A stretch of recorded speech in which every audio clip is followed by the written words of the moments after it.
Welcome into the live stream for Hand Raised Guys, presented by Comer Heating and Air, Southern Air Conditioning and Heating. I'm Neal McCready. That's Chase Parham. If you've been on the YouTube page, you know us today by now. We've been rolling a little bit. Tyler and I, the goal was to go an hour. We went an hour and 50 minutes. So had a long show. So a lot on the network. A lot of you follow us on a podcast channel. We've got a podcast from earlier this morning. We talked to Chris Lee of AndySports.com. There's also a Mind on My Money. We talked about the whole student loan forgiveness situation. And then this afternoon, Tyler and I had McCready and Siskey, presented by Rain Total Body Fuel, episode 11, a lot of week 0 stuff. And then here we are, back for Hand Raised Guys, presented by Comer Heating and Air, Southern Air Conditioning and Heating. Give people a little bit more time to jump in the stream, and then we'll get started with the audio version. Braden Gall will join us, and we'll take calls on the Rafters Music and Food Hotline. You doing all right? Oh, I'm good. Excellent. Had parent night. Now I'm here. Yeah. I'm on time. It's all good. Everything going okay in kindergarten? It's fine. Yeah, we're hanging in all right. That is absolutely okay. I saw Aaron Donald hitting people with a helmet today. What happened with that? Yeah, so the Bengals and Rams practiced against one another today, and shockingly, it did not go well. It's almost like if you put the two Super Bowl teams together, you might have an issue. Still some scar tissue somewhere. Well, the ones that started it, apparently, and I mean, I admit there's some bias on my part, but the ones that started it apparently were the champions? The champs. Okay. So what did happen? They had a fight. Aaron Donald pulled Bengals helmets off and started swinging them. But why? What happened? I mean, do we know yet? Do we have any more? Everyone is just simply saying that there was emotion. You know, got 2 NFL games on. I got the. Are you impressed? I got Amazon Prime. Oh, you got it figured out. Was it already figured out, or did you have to tinker? No, I had to do it.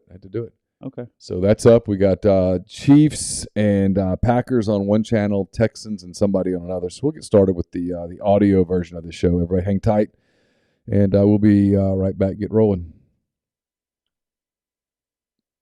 You ready, Chase? Oh, I'm good. Yeah. All right, here we go. Hand Raised Guys, welcome in this Thursday evening. Chase Parham, Neal McCready, Clark Ford Studio today. We will we have a guest. I keep forgetting this. Braden Gall. We'll talk tonight here, probably in a few minutes. There's been a lot of predictions, a lot of SE stuff he said. He'll get to defend his position on that. That was not overly kind to the Rebels when they came out. It wasn't unkind. You'll hear it in a minute. Okay. You'll hear basically the theme from him is this. He's not alone in this. Is that the SEC West is a jumbled mess after Alabama. Well, now that is true. And that the difference between second place and 5th place might just be one game. Might just be a head-to-head game. The difference between 3rd and 7th might just be a head-to-head game. It's not an unreasonable take. If you look at the division, right, and say, obviously Alabama's going to be really good. If I say pick a team that's going to be really bad, it's a really hard exercise. No one is going to crazy suck. That's not going to exist. So if I tell you, tell me which of these statements is crazy. Okay. Texas A&M is going to be pretty good. Yeah, true. Ole Miss is going to be pretty good. Sure. LSU could be pretty good. Yeah. Arkansas could be pretty good. Sure. So far, you're not, right? Mississippi State brings back. State is the, on paper, worst team. There's no doubt about that. But they bring back a system and a quarterback. Exactly. So if I say, hey, they bring back a quarterback running a system for the 3rd straight year, bunch of guys back on defense, they're going to be pretty good. You're going to fight back on that? The one to me that's interesting is Auburn. If I go, Auburn, but then here's what people say about Auburn. This could be a really good Auburn defense. They could be good enough on defense to stay in games. You're going to fight back on that? I'm not. I'm like, okay, I get it. Okay, so who sucks? Well, the answer is maybe nobody sucks. And if nobody sucks, everybody beats each other up. So the difference between 3rd and 7th could just be head-to-head on a couple of games. Somebody makes a field goal, somebody doesn't. It's essentially what he said. You'll hear it in a minute. So when people go, Braden Gall picked Ole Miss to finish last, he's an idiot. Well, it's got a little more context than that. Because someone's going to finish last. One of those teams that I just named is going to finish last. Someone will. That is a fact.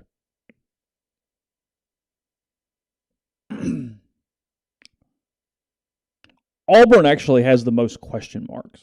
Yeah, because their whole offense is a question mark. And their quarterback situation sucks. Yeah, yeah. And their offensive, even the ceiling is low. Offensive line is shaky. Here's what's interesting is that every one of those teams that we just named, with the possible exception of Arkansas, has offensive line questions. And Arkansas has major defensive line questions. Yeah. Arkansas's offensive front's going to be pretty good. There's not really a scenario where it's not good. Sure. And then you talk about LSU. Like I did Matt Moscona's show today in Baton Rouge. And the knock on LSU the last 2 years has been what? Totally dysfunctional. Totally disorganized. Nobody ever said, boy, this LSU team's not very talented. They had 10 dudes drafted off that team last year. Talented. I actually think I would buy some stock in LSU. The more that I talk through it, the more that I think if the football gods came down and said, hey, Neal, going to give you a little tip here, buddy. Alabama doesn't win the SEC West. Oh. Another team does. I think the team that I might go in on is LSU. Really? Yeah, because I'm not sold on this A&M thing. Other people are, and that's cool. But the A&M thing is built on a recruiting class. So I'm counting on a bunch of freshmen? And then here's my problem with you. If you say it's Arkansas, for example, I'm like, boy, if your question mark is defensive line, I got problems. Yeah, you got to really. Now, does that mean they can't be a good team and win a bunch of games, but win the conference, win the division? No. My problem with Ole Miss is it's just they are replacing a lot. When you talk through it, they are replacing a lot. Quarterback, All-American defensive end, 2 NFL linebackers, Springer, bunch of running backs, Ben Brown. Wideouts. A lot of dudes. Frankly, that's the underrated thing is the wideout. Dontario Drummond, Braylon Sanders, dudes that made a bunch of plays. It might be okay, but there is a lot of turnover there that is noticeable. Yeah, so that's kind of my thing. We're brought to you by Comer Heating and Air, Southern Air Conditioning and Heating. Same great products, same great services. If I know it's hot, won't be long though before winter is approaching. You'll want to make sure that heating system is running.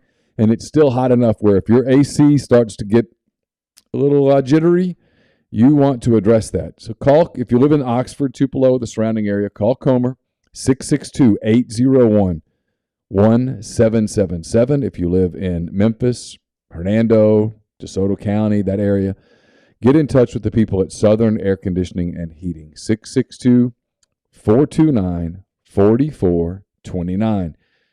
Chase mentioned we're in the Clark Ford Studios. Clark Ford's in Amory, Mississippi, 662-257-1900. Call that number, ask for Corey Clark. Tell Corey what Ford product you're looking for, and he'll send you a quote within 15 minutes in business hours. It's right to the bottom line. No hassle, no haggle. You get your quote. The rest completely up to you. You can shop that quote around, do what I've done, what I recommend that you do, and that is hop into a Clark Ford. You will love the product. You'll love the service. Corey wants to be your car guy. He wants to be your truck guy. He'll prove it to you when you make the call. 662-257-1900. Braden Gall will join on the Rafters Music and Food Hotline. Rafters Music and Food on the Square in Oxford. Great place to grab a burger, a po' boy, an appetizer. Just stop and have a beer when you're in Oxford next weekend, enjoying the first football weekend of the season as Troy comes to town. Stop at Rafters. Great beer selection, full bar, and more. Also, if you're in the New Albany area, stop at Rafters New Albany as well.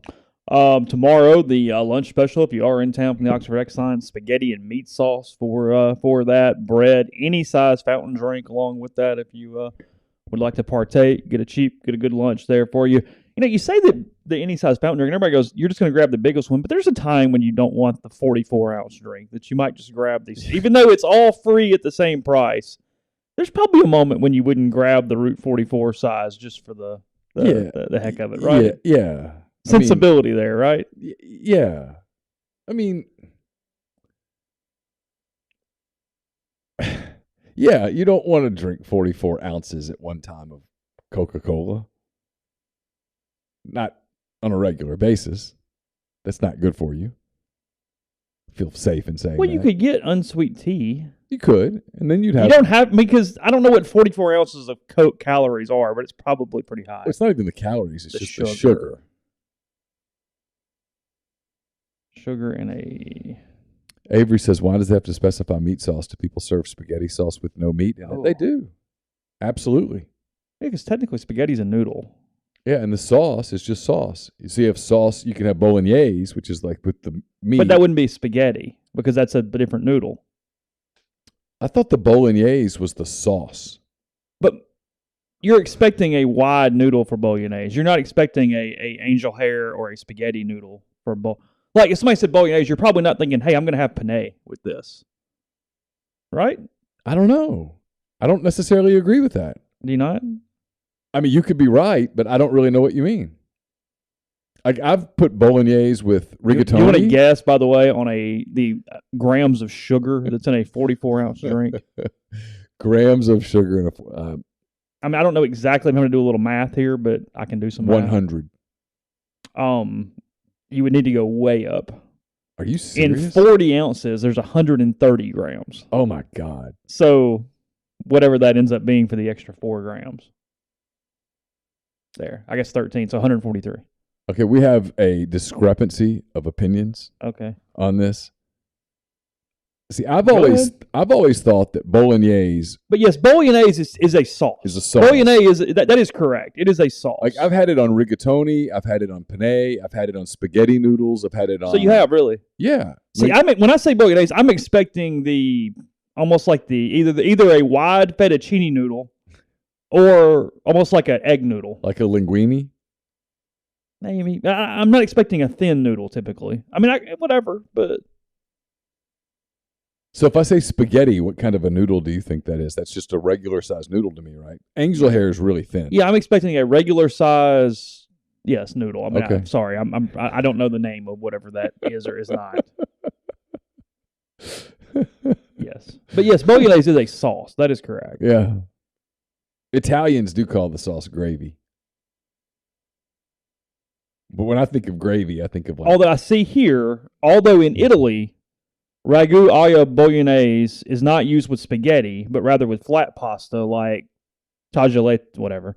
So-called spaghetti bolognese has become a popular dish in many other parts of the world. Okay. But so it's not traditional. They don't do in Italy. Pro tip. Is it taglioletta or something like that? I'm sorry, my tongue doesn't work for that. But that's what she said. What is interesting though is, look, here's a pro tip. If Italy says we're not doing the pasta that way, why would you go? You know what? No, we know better. We're gonna do the spaghetti noodles. By God, it's ours. God, we live in Missouri. And we can do, right. Like whatever they do it. Like. Because don't they? Isn't it right that they don't salt the water until it's already boiling, right? Yeah, right. You're not supposed to salt the water until throw it in there first and then bring it to a boil. It's like no, you get it to a boil and then you add the salt and then you add the pasta. Right. And you save some of the pasta water when you drain it because you can rehydrate the pasta if you need to with the water. Correct. Sometimes it's what drives me crazy. So because that's the thing. Everybody goes, hey, the pasta sticks together because you don't use the water for the starch to then keep it from doing that. What drives me nuts is when people take the pasta and drain it and then pour cold water over it. I'm like, which part of logic makes you think that would work? Why would you do that? Now you're rinsing the flavor off of the pasta because you want the... What do they think they're doing? Keeping it from cooking any longer? Is that the goal when they do that? Like blanching it? Yeah. Is that what they're actually doing? Is that what they think they're doing? I guess. But you don't want to blanch the pasta. You want to cook the pasta until it's al dente and then get it off the...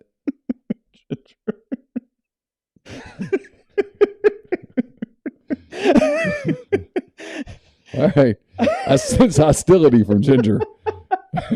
She says, for those who aren't in the stream and who are listening to this, she says, no, I'll eat my noodles how I like them, thanks. When I go to Italy, they can give me their noodles how they want. Fair enough. I sense. She says she likes angel hair vermicelli. So, yes.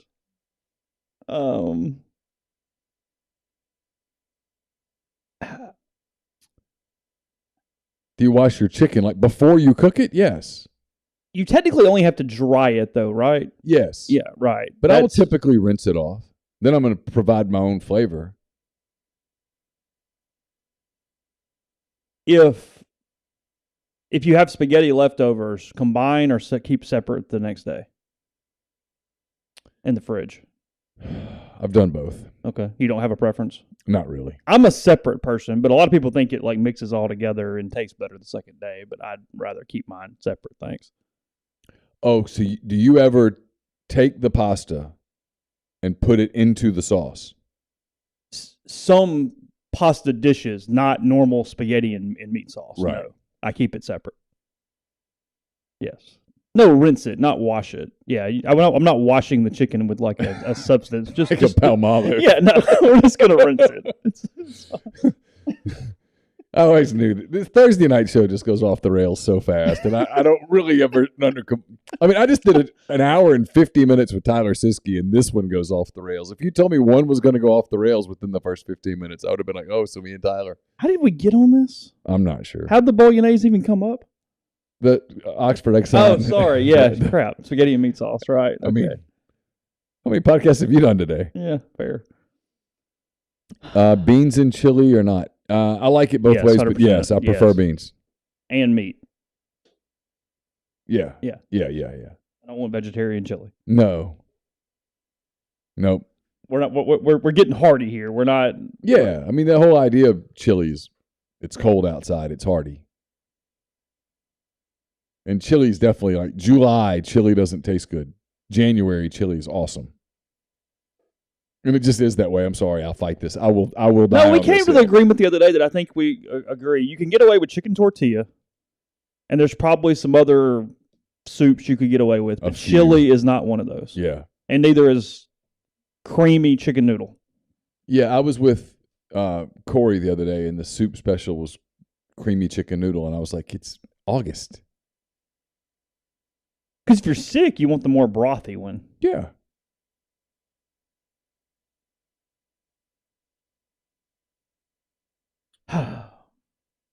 White chili or brown's preferable. Tomato, yeah. I like white chili, but I prefer the brown. Like the white chicken chili or whatever.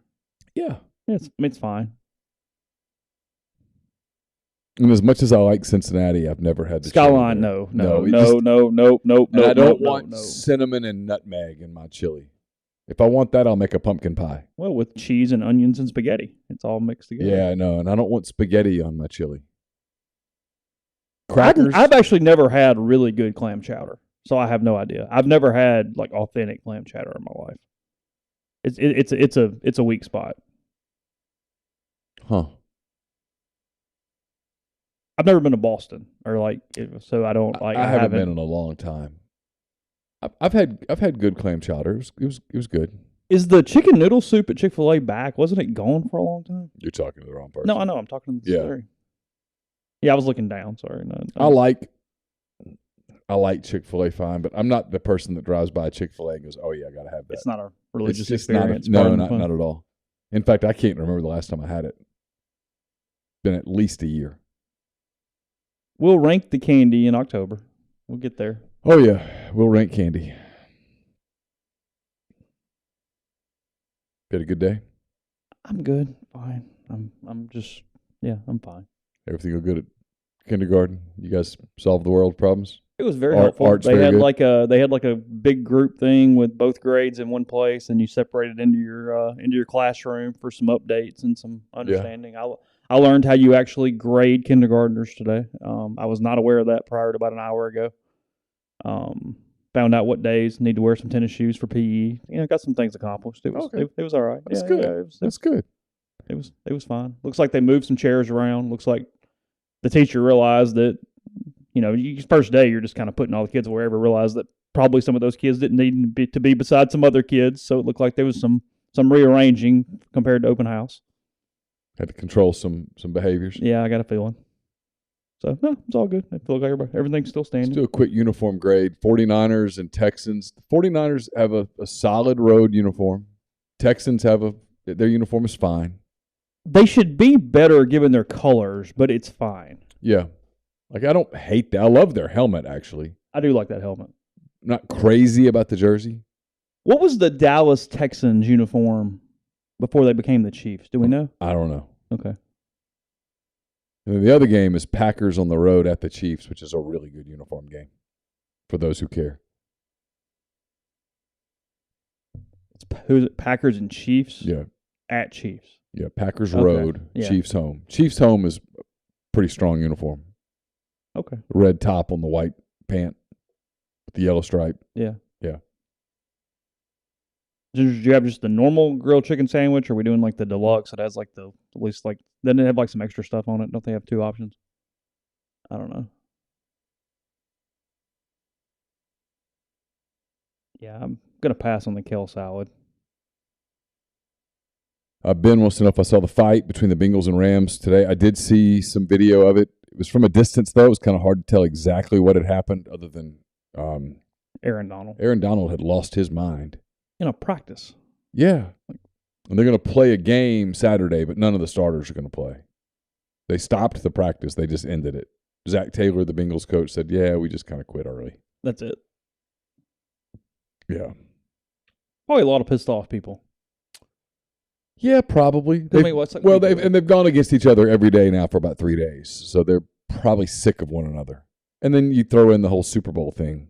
Because when you're doing a scrimmage like that, you are going to get a little more emotion than a normal practice, even though it is a practice. Sure. You're going to get some jawing and some stuff. You know, that's why they do a lot of that, to get more intensity in it this time of year. And this is the final preseason game. After this, everybody gets ready for the opener. Yeah. In a couple of weeks. How long does it take the NFL team to kind of install? That I don't know. 3 or 4 weeks to get it all in, to get where you feel good about it. The problem with the NFL training, I mean, like for the opponent. Like, what do you think their preparation is compared to college for an opponent? Oh, well, they play on Sunday. They take Monday and Tuesday basically off, and then it's Wednesday, Thursday, Friday. So 3-day install, and then you travel Saturday or get ready Saturday and play Sunday. Sure. The game is so physical that you spend 2 full days recovering. That is a brutally physical game when you watch it on the field. Who's playing for the Chiefs tonight? Mahomes started, but he's out already. He must have just played 1 series. I don't even know who 4 is. Yeah, see, that's a good uniform game. NFL just has great uniforms. They just across the board. Very few suck. Yes, please do hit the like button. If you're not subscribed already, hit the subscribe button. Our number is slowly going up. We're hoping to get to 10,000. Not positive we'll do it, but hit the like button. We'd appreciate that. Thanks to everyone who has hit the subscribe button. It doesn't cost you anything. Hit the subscribe button. Tell a friend. Tell 2 friends. Get them to tell friends. I know y'all steal people's phones. Hit the subscribe button. You two gang up on me over the chicken nuggets, but I will stand by it. What was your chicken nugget take? They're you just for don't kids. like them. Yeah. If you're over a certain age, you don't eat a chicken nugget. And Ginger and Avery are both very upset with me about this take. People will fight about chicken nuggets. I don't really have as strong of an opinion as you do. I'm not a big chicken nugget person. If I'm going to have chicken nuggets, I'd rather have chicken fingers. Yeah, I'd rather have a finger or a strip or whatever you want to call it. And I'd much prefer wings over any of the above. Or just bone chicken in general. Yeah, like a grown-up, like a chicken breast. Like a grown-up, see? So you do agree. See? Look at you.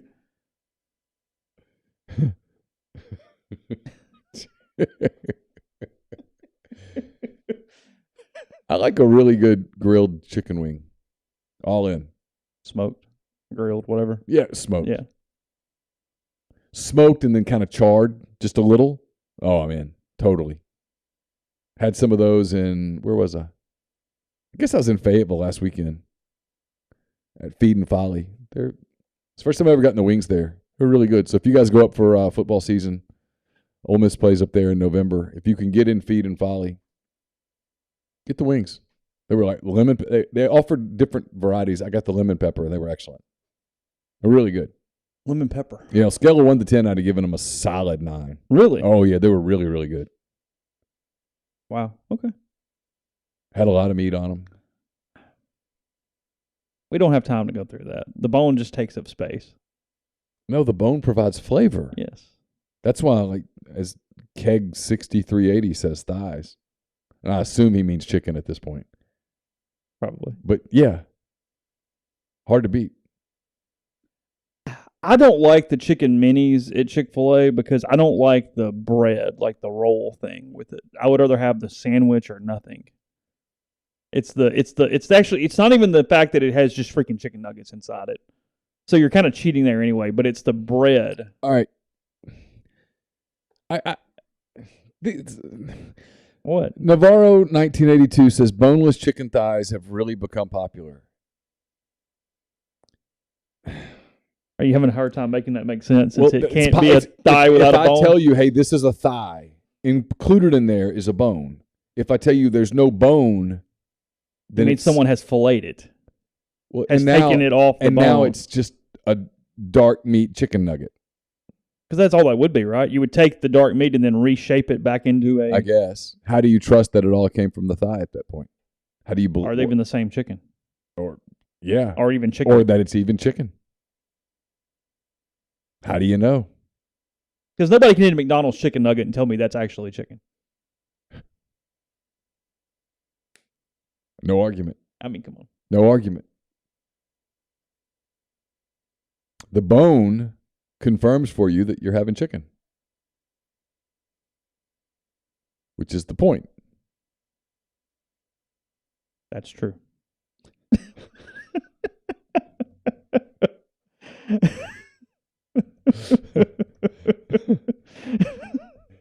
We're losing friends tonight. Yeah. What was that? The Carnegie thing? It happens, you know. I mean, sometimes you just... How to win friends and influence people. Here's what we got going today. Sometimes you just hit a fork in the road, you know, and this is it.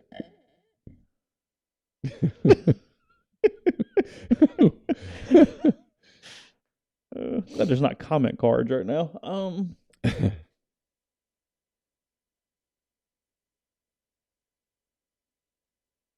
Where you want to go? You want to go to Braden here and get some football in, or it almost feels inappropriate at this moment, but that's what we do. We get all this going prior to guy going there. You're about to finish dead last in the SEC West.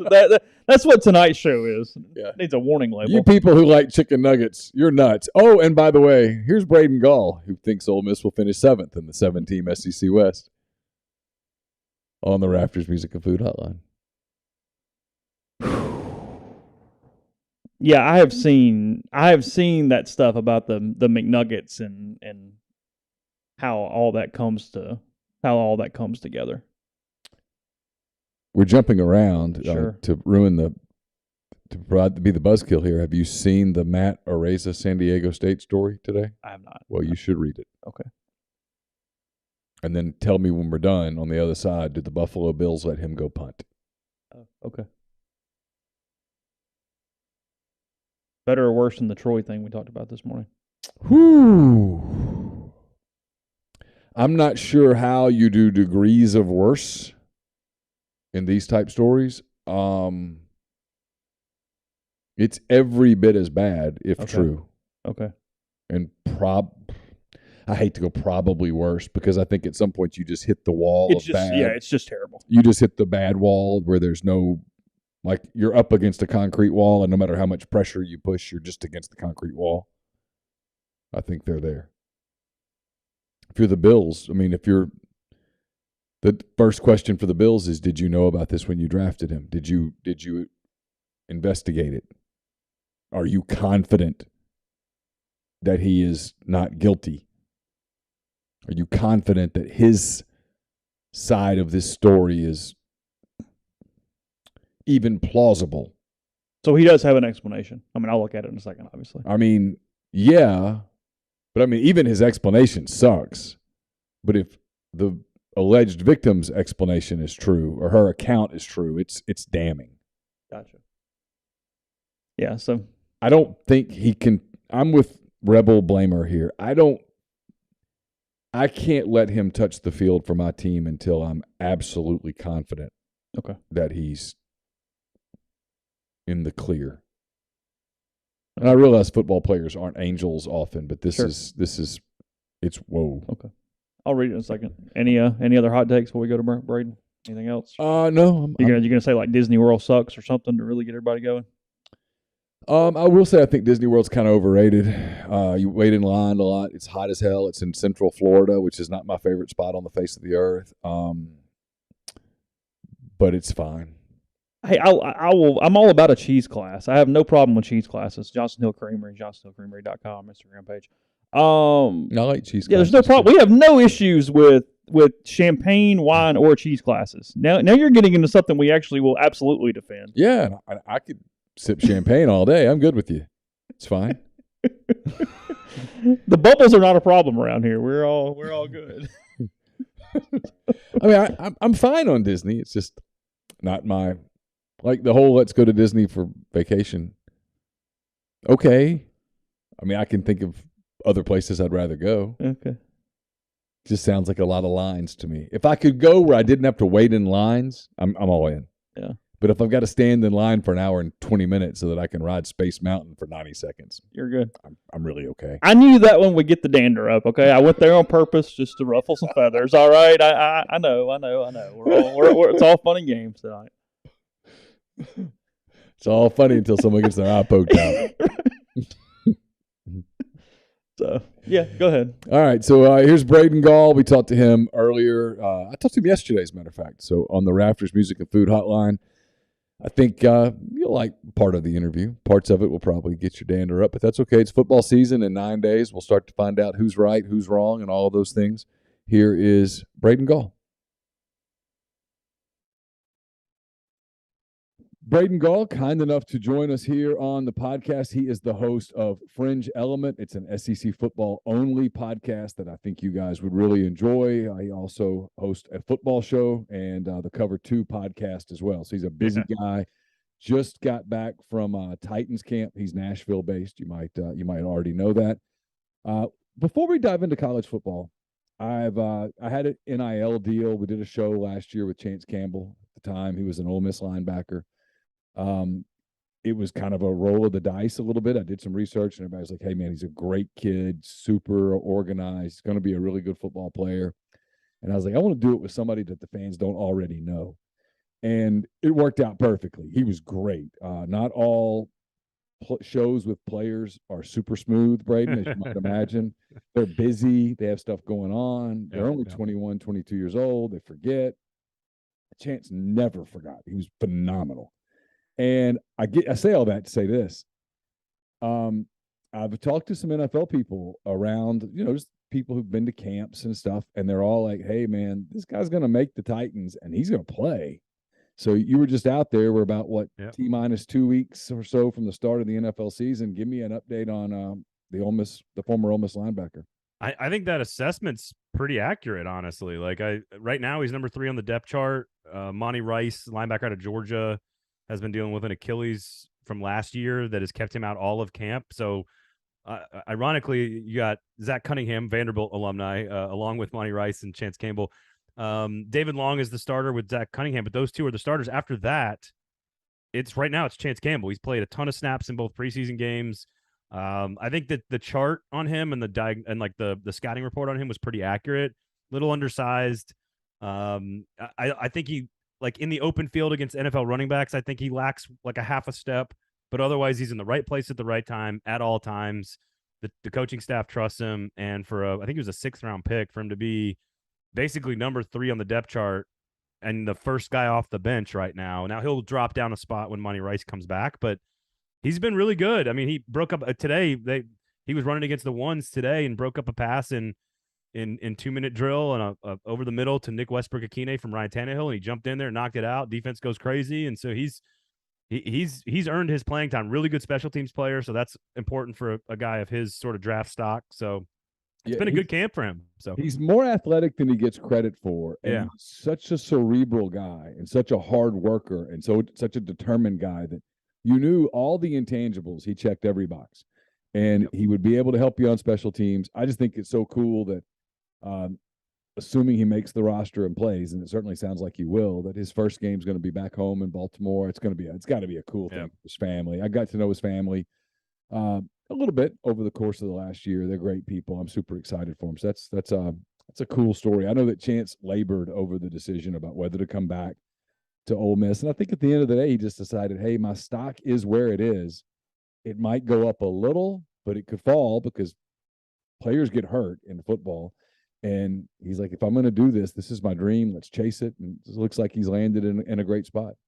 Yeah, he's not going to all of a sudden be 3 inches taller if he goes back to college. So I think he kind of is what he is. And right now, that's an NFL football player. And I think all the things you saw last year that allowed him to be sort of the heartbeat and the leading tackler and all these things that made him, again, along with a few other pieces, which I'm sure we're about to talk about with Ole Miss, but part of the reason they make a 2 touchdown per game jump on defense is a player like him. And his scouting report was probably not going to change. It's not like he was going to develop all these new skills by coming back. And the risk, of course, as you pointed out, is one where you could get hurt, tear an ACL, miss half a season, fall out of sight, out of mind. And I think right now he's on the roster. Like if I'm doing my 53, which we do all the time, of course, in the NFL, it's not even a debate right now. I don't think he's even in like the final 5 or 6 names that I would put up on the board and say, are they going to make it or not? I think right now he's on the team. It's like you've done this before. You provide a perfect segue for where I was going, and that is Chance Campbell's not here anymore.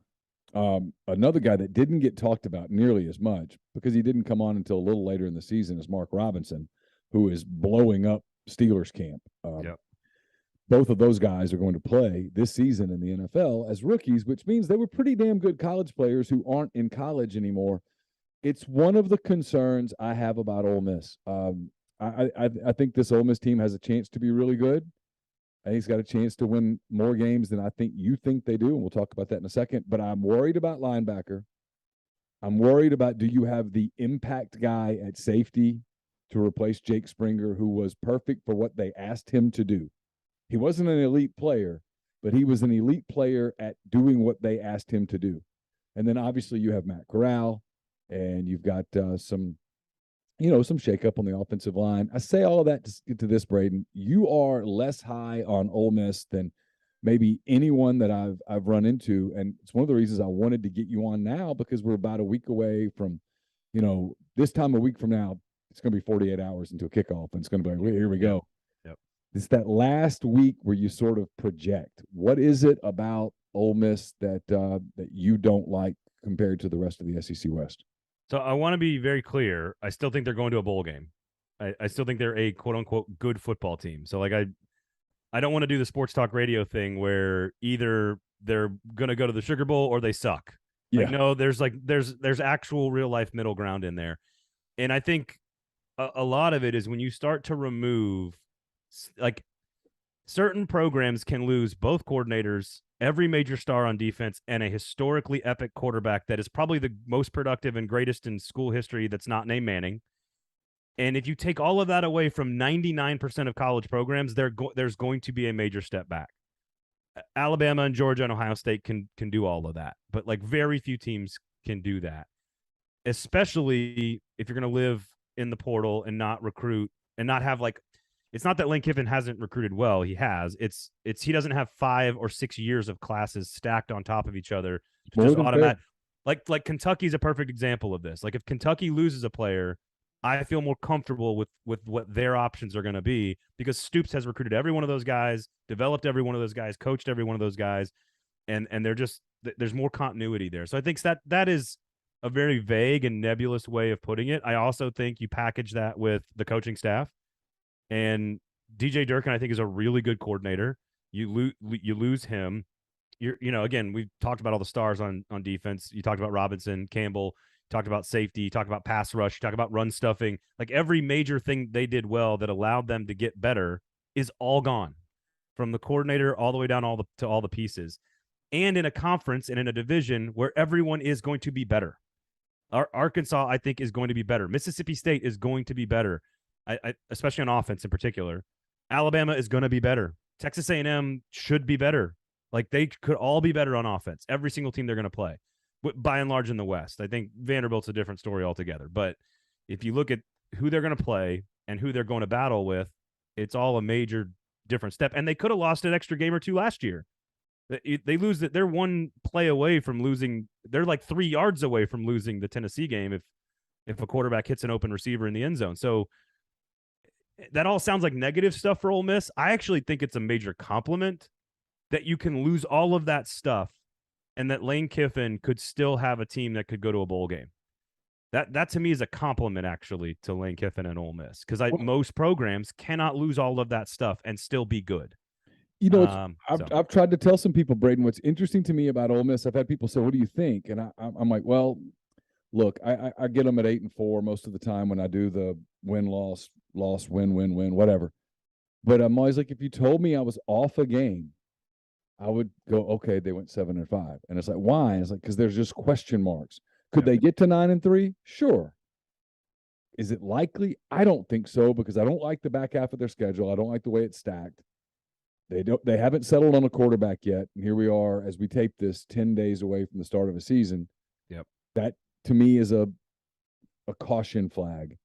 And then I worry about linebacker in a league where linebacker matters. And then this is the big thing.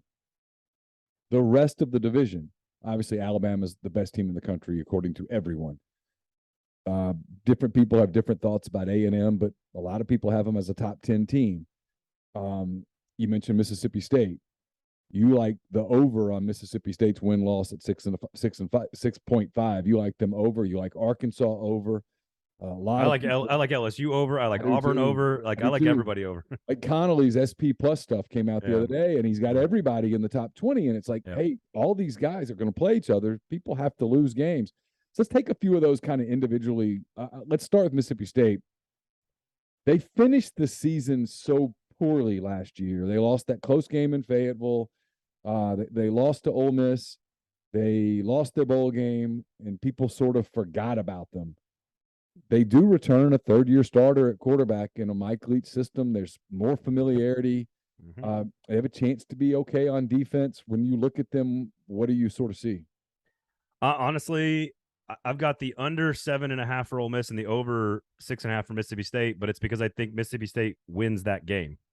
Okay. And if Mississippi State wins that game, they're both 7-5 in my book, honestly. And like that's a really good season for Ole Miss based on what they're losing. That's a pretty good season for Mississippi State based on what they have to face in their schedule, because Ole Miss's schedule in the first half is clearly significantly easier than Mississippi State.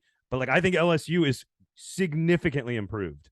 So it's not even just 1 or 2 or 3 or 4. It's all 6 other teams they're going to play, I think, are better and than they were last year in the division, at least. And so Mississippi State, like I literally did the exercise where I went through and did like the win-loss thing. And I'm like, at LSU for Mississippi State, okay, I got you losing that. I got you losing to Arkansas. At Kentucky, I got you losing to Bama, losing to Georgia, even though I think they could win that Georgia game. They're one of the only teams that I think could beat Mississippi State. Because okay. and it's because of how it's all set up. Like Georgia's going to play Florida and Tennessee, 2 really emotional, physical games. Then they're going to go on the road to a really hostile environment that's loud as hell, that is all about doing what Bryce Young did to them in the championship game last year, which is sling it all around in space, which is the one thing you don't want to face after 2 grueling matchups. You don't want to I don't think Kentucky can beat them because Kentucky tries to do the same thing as Georgia. I think Mississippi State could beat them if Georgia has their one moment of the year where they slip up, they don't pay attention, they're emotionally spent from the 2 weeks before, they're looking ahead to what in theory could be an SEC East championship game against Kentucky on the road the following weekend. Could the Cowbells and Will Rogers get you? Absolutely. But I'm still picking Georgia to win that game. And then it comes down to you beat East Tennessee State, it's down to the Ole Miss game. And so if you feel really good about Ole Miss at home in that game, you're probably taking the over 7.5 for Ole Miss and the under for Mississippi State. It really is going to come down to one game. I also think Mississippi State is going to do something that you don't expect them to do. Maybe it's not Georgia. Maybe it's LSU. Maybe it's A&M. They beat them last year. Yep. I mean, I just think there's it's going to be such a cannibalist type of division. And it's not much different on the East. Like Kentucky, Tennessee, Florida, they're all good football teams. They're all over 500. They're all bowl teams. And so South Carolina, I'm not buying as much into the hype on South Carolina yet. I need to see some depth. But it's just like somebody has to be at the bottom of these conversations. And I've sort of settled on, Auburn, South Carolina, Ole Miss, Florida are kind of like the 4 that I think settle into the bottom of that. But all of those teams are good teams. Like those are not bad football teams. So it's not meant to be an insult at all. You were at Titans camp, so you've seen Treylon Burks, who is not at Arkansas anymore, was such a safety blanket, for lack of a better word, a security blanket for KJ Jefferson last year. There were times they just threw the ball up and he went and got it, and he's not there. I know they've got some other receivers that they brought in out of the transfer portal, but I don't know that any of them are Treylon Burks. What is it about Arkansas that makes you think, hey, this is an 8 or more win team? Line of scrimmage and quarterback play. I mean, this league is about your line of scrimmage and your quarterback, and I think they're very good at all three of those positions. Barry Odom is a star on defense. Again, if he is the one who goes to Texas A&M, and DJ Durkin stays at Ole Miss, I might actually think differently about the two teams. But Barry Odom is doing God's work up there on Arkansas's defense. Their front seven is really good. The offensive line is just as physical as it was last year when they lined up and punched Texas A&M in the mouth after beating they just lined up and beat A&M. It wasn't fluky at all. And KJ Jefferson, I think, is going to take another step and become a star. So some of that's culture, some of that's buy-in, some of that's, Jadon Hazelwood you mentioned as a transfer. I think he's a better player than people realize. Treylon Burks, he's not getting covered the right way, I think, nationally. I think he is a star in the making, freak athletic ability. Just because the quarterback, Malik Willis, doesn't see him in games doesn't mean that he's not open. So I think he's a huge loss, but the running game is going to be great. Like, you give me a great defensive line or a good defensive line, a great offensive line, a great quarterback, a good defensive coordinator, and a good head coach.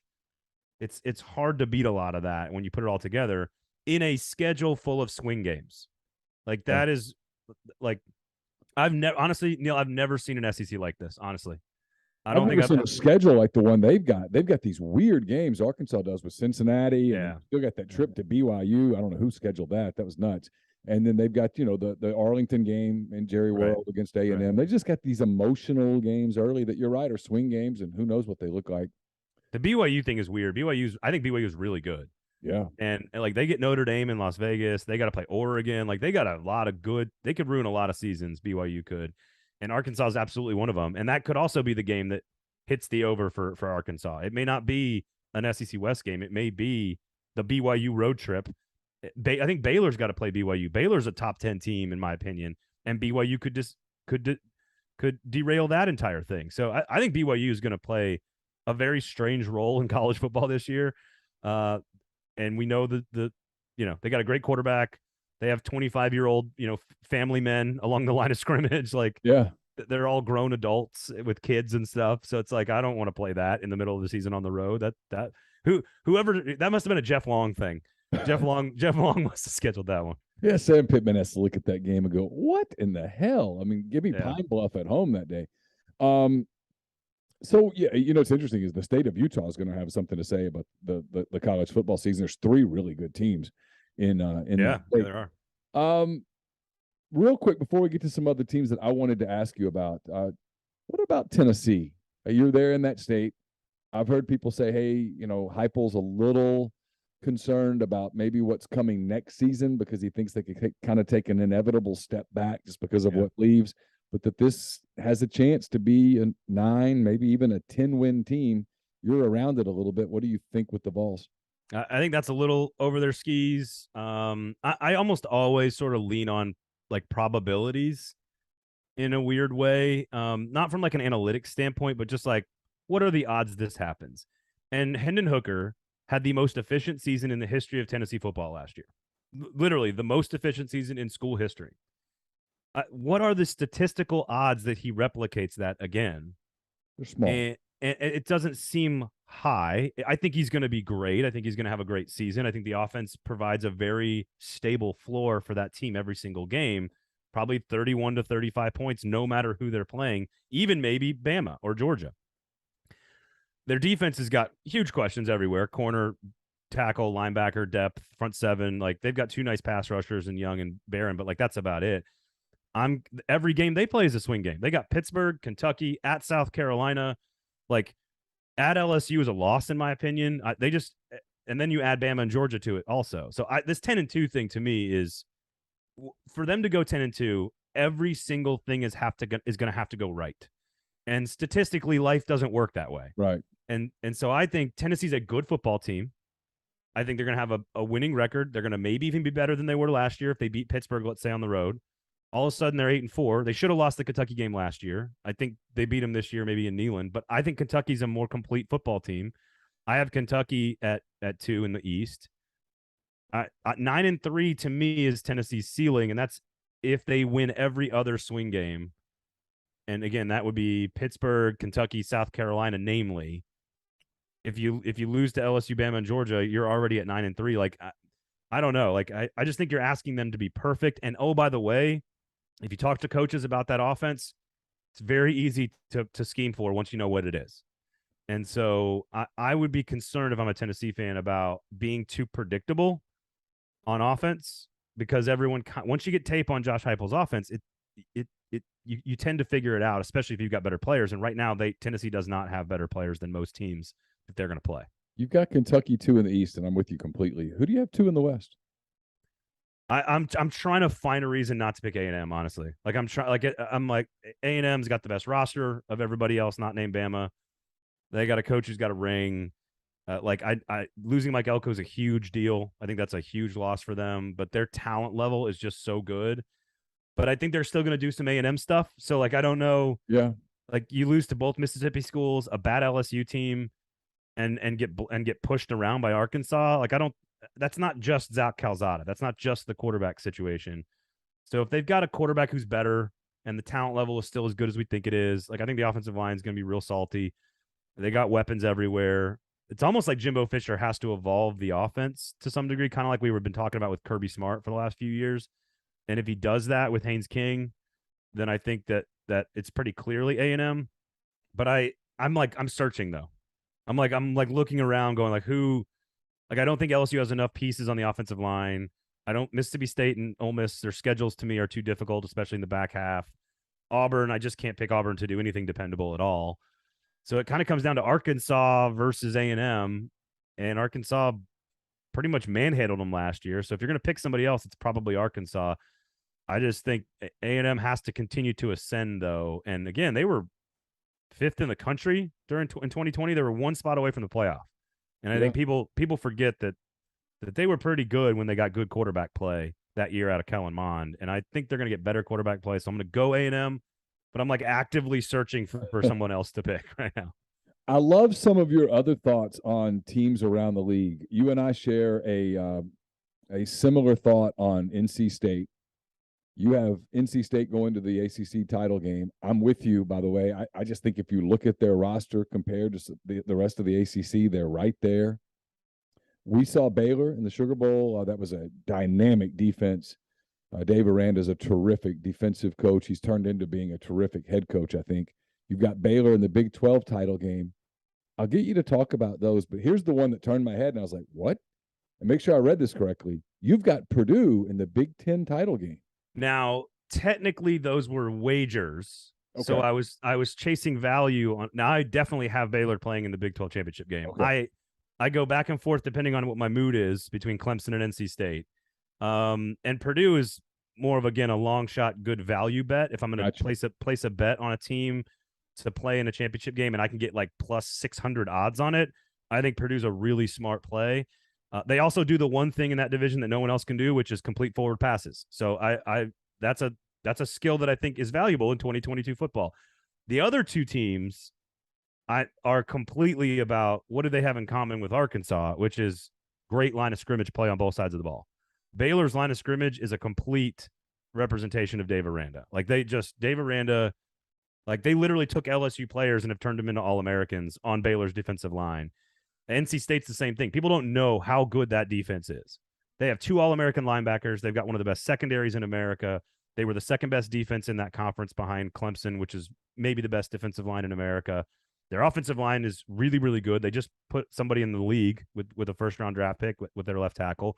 They've got a quarterback that nobody talks about who had 36 touchdowns and 6 interceptions last year in Devin Leary, which is incredible that no one talks about that. They beat Clemson last year. The problem with NC State is expectations, and they don't really do well with that. I think people would be shocked to hear that NC State's had one 10-win season in the history of its program, which is an astonishing number. But again, established culture. Dave Doran's been there for almost a decade. Tony Gibson, the defensive coordinator, has been there and established himself. They have one of the most complete teams in the country. They also have as many returning starters as anybody else in America. So I like NC State a lot. I've got them like 9th in the country.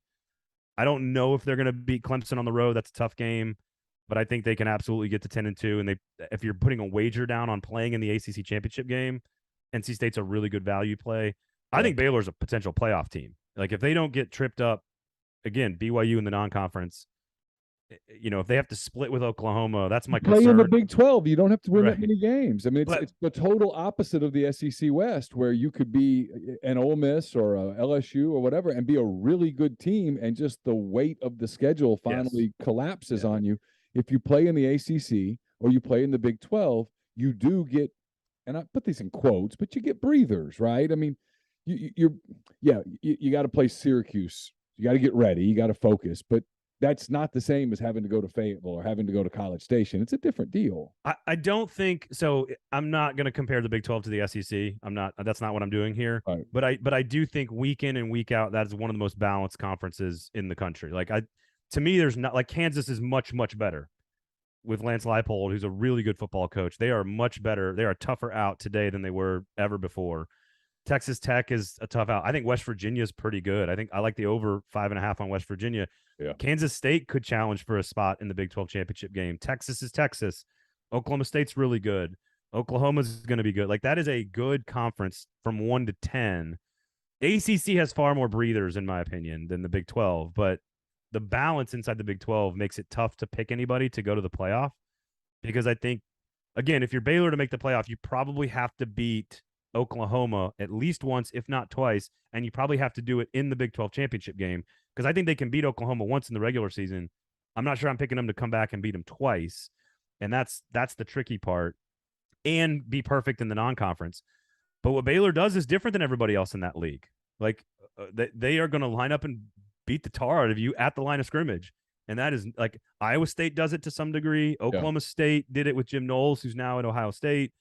So they just do it a little differently, and like they got a good quarterback. Blake Shapen clearly won the job early for him to make that decision to allow Jerry Bohannon to transfer and go win a job somewhere else. I don't know. They're the reigning defending champions. I don't like to me, it shouldn't be a hard sell for why Baylor is again, I've got them like 6th or 7th in the country. I think they are, if they are one loss away from making the playoff, in my opinion. They're 11-2 Big 12 champion. And if they do 12-1, they're in the playoff probably. Last thing, and I always ask people like you who clearly have a finger on the pulse of what's going on nationally, not just there in Nashville or even in the SEC. How closely are you watching this realignment stuff? Do you think we've slowed down for a little while, or do you get the feeling that there's, for lack of a better word, sort of a bombshell that's just waiting to fall in any day now? I don't. It depends on how big you think a Pac-12 Big 12 merger would be in terms of bombshell. I think it'd be pretty big, Braden. I think it would be. It's not the same though as like the SEC grabbing Clemson. Like I don't think the SEC is going to do anything. The Big Ten has alluded to continued expansion, which would include Oregon, Washington, Stanford, and Cal. And so the big domino left to fall is going to be: is there a streaming service, or even maybe ESPN, that wants to overpay the way CBS just overpaid for third-tier rights in the Big Ten? Is there a streaming service that wants to counter-program and overpay for that, or even ESPN, to counter-program the Big Ten and the SEC, which right now dominate every TV viewing window from 11 a.m. Central to the primetime game, or at least in the future when all this shakes out? And the only way, I've been saying it for 2 months, and I've talked to industry people, I've talked to media people, I've talked to SEC folks, I've talked to TV people.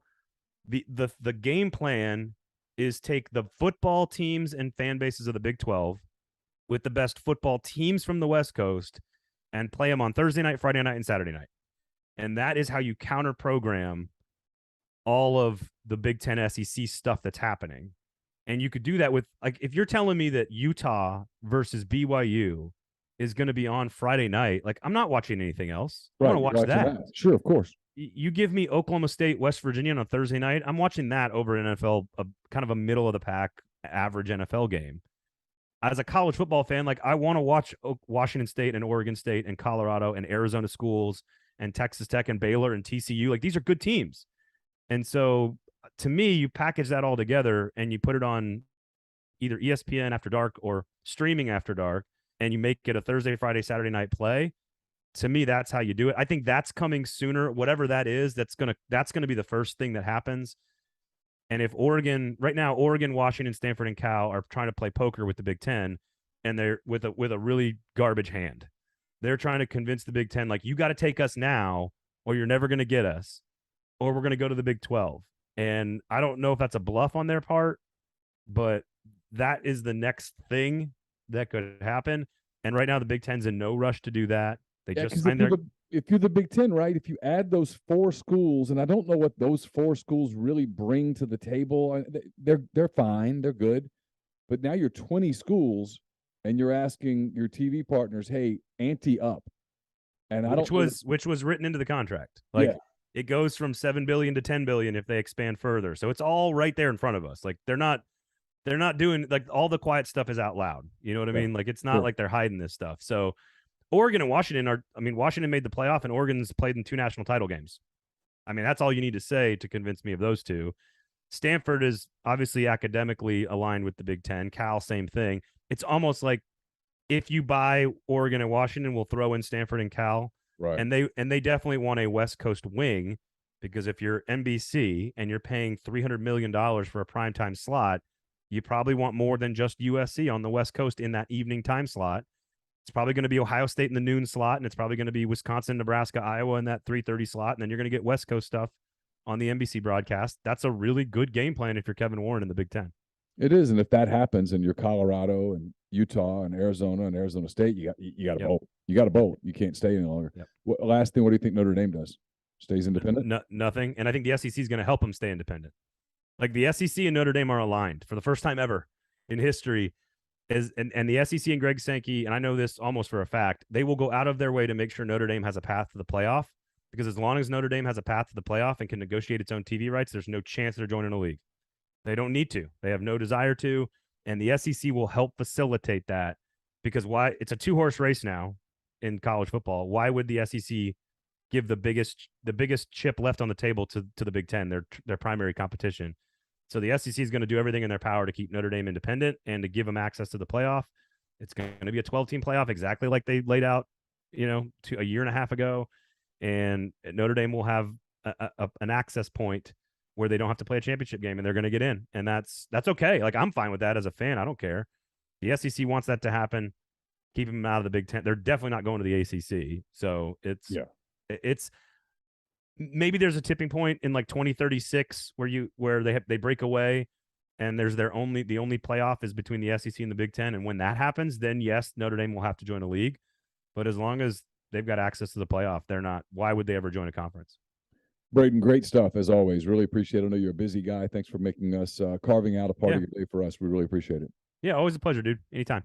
Don't forget, it's a Fringe Element SEC football only podcast. Braden's a part of every week. Also, the Cover 2 podcast, a football show as well. All of that at 440 Sports. Braden Gall, thanks, buddy. Thanks, man. No problem. Big thanks to Braden Gall for his time, about half hour there. Appreciate that. He had a lot of takes, a lot of opinions, but I like that. I mean, anybody can just sit there and talk chalk. It's kind of good to take some chances. It's more interesting than Alabama is going to win the SEC West. Yeah. Georgia is going to win the SEC. He is right, by the way, about the SEC and Notre Dame.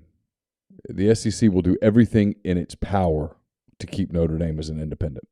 No, I mean, that we talked about that a couple months ago, about how the SEC is perfectly fine with allowing Notre Dame all the flexibility it wants as an independent, and make sure everything's warm and cozy for them without a league. Leave them a path to a 12-team playoff at all times. Sure. And as long as that happens, they're good. And then I don't think they really care. Like, if the Big Ten adds Oregon and Washington, okay, cool, go for it. Notre Dame is the one where you don't have a way to match it. Yeah. Where they become superior at that point. And it perhaps impacts your ability to negotiate the kind of deal you want to negotiate. And then the other thing that I thought is interesting from a conference standpoint is that Arizona State, Utah, Colorado joining the Big 12. That feels like that could – there's a little momentum on that, where that becomes a third league. they're completely poised to be the third league. There's no doubt about that at all. I read the story on the punter. Yeah. And, I mean, terrible. I'm not really even getting into that part. His story is that it's a money grab because he's now an NFL football player. The problem with that is that she went to the police the day after. Yeah, I don't buy it. Again, we're reading plaintiff summaries, but no, whatever. What is interesting is that the NFL can't do anything about it because he was not a player when it happened. Right. They have no ability as the NFL to punish that. Now, the Bills could cut him. Yeah. Apparently, the Players Association would raise hell because it has nothing to do with skill, and there's no technical punishment on it. So they said the Bills would have a major headache from the Players Association, but at the end of the day, they can do whatever the hell they want to do. And it's a civil case, not Correct. a criminal case. Yes. No criminal charges have been filed. Correct. So from a straight legal standpoint, related to the NFL and the Bills, it's a little murky. What do you do if you're Buffalo? Punter cutting. Punter. I'll find one. Well, you just cut your other punter. Yeah, I know. You could pick up the phone and go, hey, Sorry about that. You know, you remember that conversation we had? Can we pretend it didn't happen? That we had a bad day. Yes, we'll give you an extra $20,000. Okay. Yeah. Sure. Yeah, sure. You want some extra tickets? Okay. Yeah. What was that wine you said you liked so much? Case of it. Right now. Yeah. We will supply you a 10-year supply of that wine. Can you just punt? Can you just punt? I think. Well, I mean, okay. Look, it can't. Someone says it's Watson 2.0, but it can't be because Watson was an NFL player, and the NFL could punish Deshaun Watson. Look, he wasn't playing in the NFL. I cut him. I do, but just in general, I'm really careful about accusations without a further down the line thing because you are completely ruining him as an NFL player the rest of the time. What if it is false? Again, I don't think it is. I would cut him. I'm just saying, what if? I would not cut him. I mean, I just wouldn't play him. Okay, well, yeah. I think I'm agreeing with you as we're going down the road. I would pay him. And just put him on. And I would put him on ice until. Put him on injured reserve. I would call him in and go, hey, your hamstring hurts, right? We're going to pay you every dime we owe you, but we can't play you until this thing gets resolved. Yeah, I agree with you. Your hamstring hurts, right? And then I bring the other guy back. I give him the extra $20,000, the 10-year supply of his favorite wine. Let him punt for a few weeks, maybe the whole season until this thing gets resolved. Yeah. And then if it gets resolved and it turns out that it was a false accusation, then, hey, come back and punt. Yeah. But if it comes back where, oh, no, this is real, that he can't kick for me. He can't play for me. I can't take that PR hit for a punter. Frankly, I can't take it for anybody, but I damn sure can't take it for a punter. Right, sure. That's like the women's track and field coach can't. No. You got there's sports chemistry. You're number one. We'd like for you to win, but the job is don't do that. Yeah, I have more. There's more room for error for Lane Kiffin or Mike Bianco than there is the assistant women's track and field coach. Just is what it is. Is that right? No, it's not right. Is it fair? It's not fair, but it is. I mean, are we living in real life or utopia? You tell me which, because I think we're living in the real world. Yeah. And in the real world, there's different standards. Yeah. If you're the Lakers, right, does LeBron have more leverage than the 13th dude? Yeah. Of course.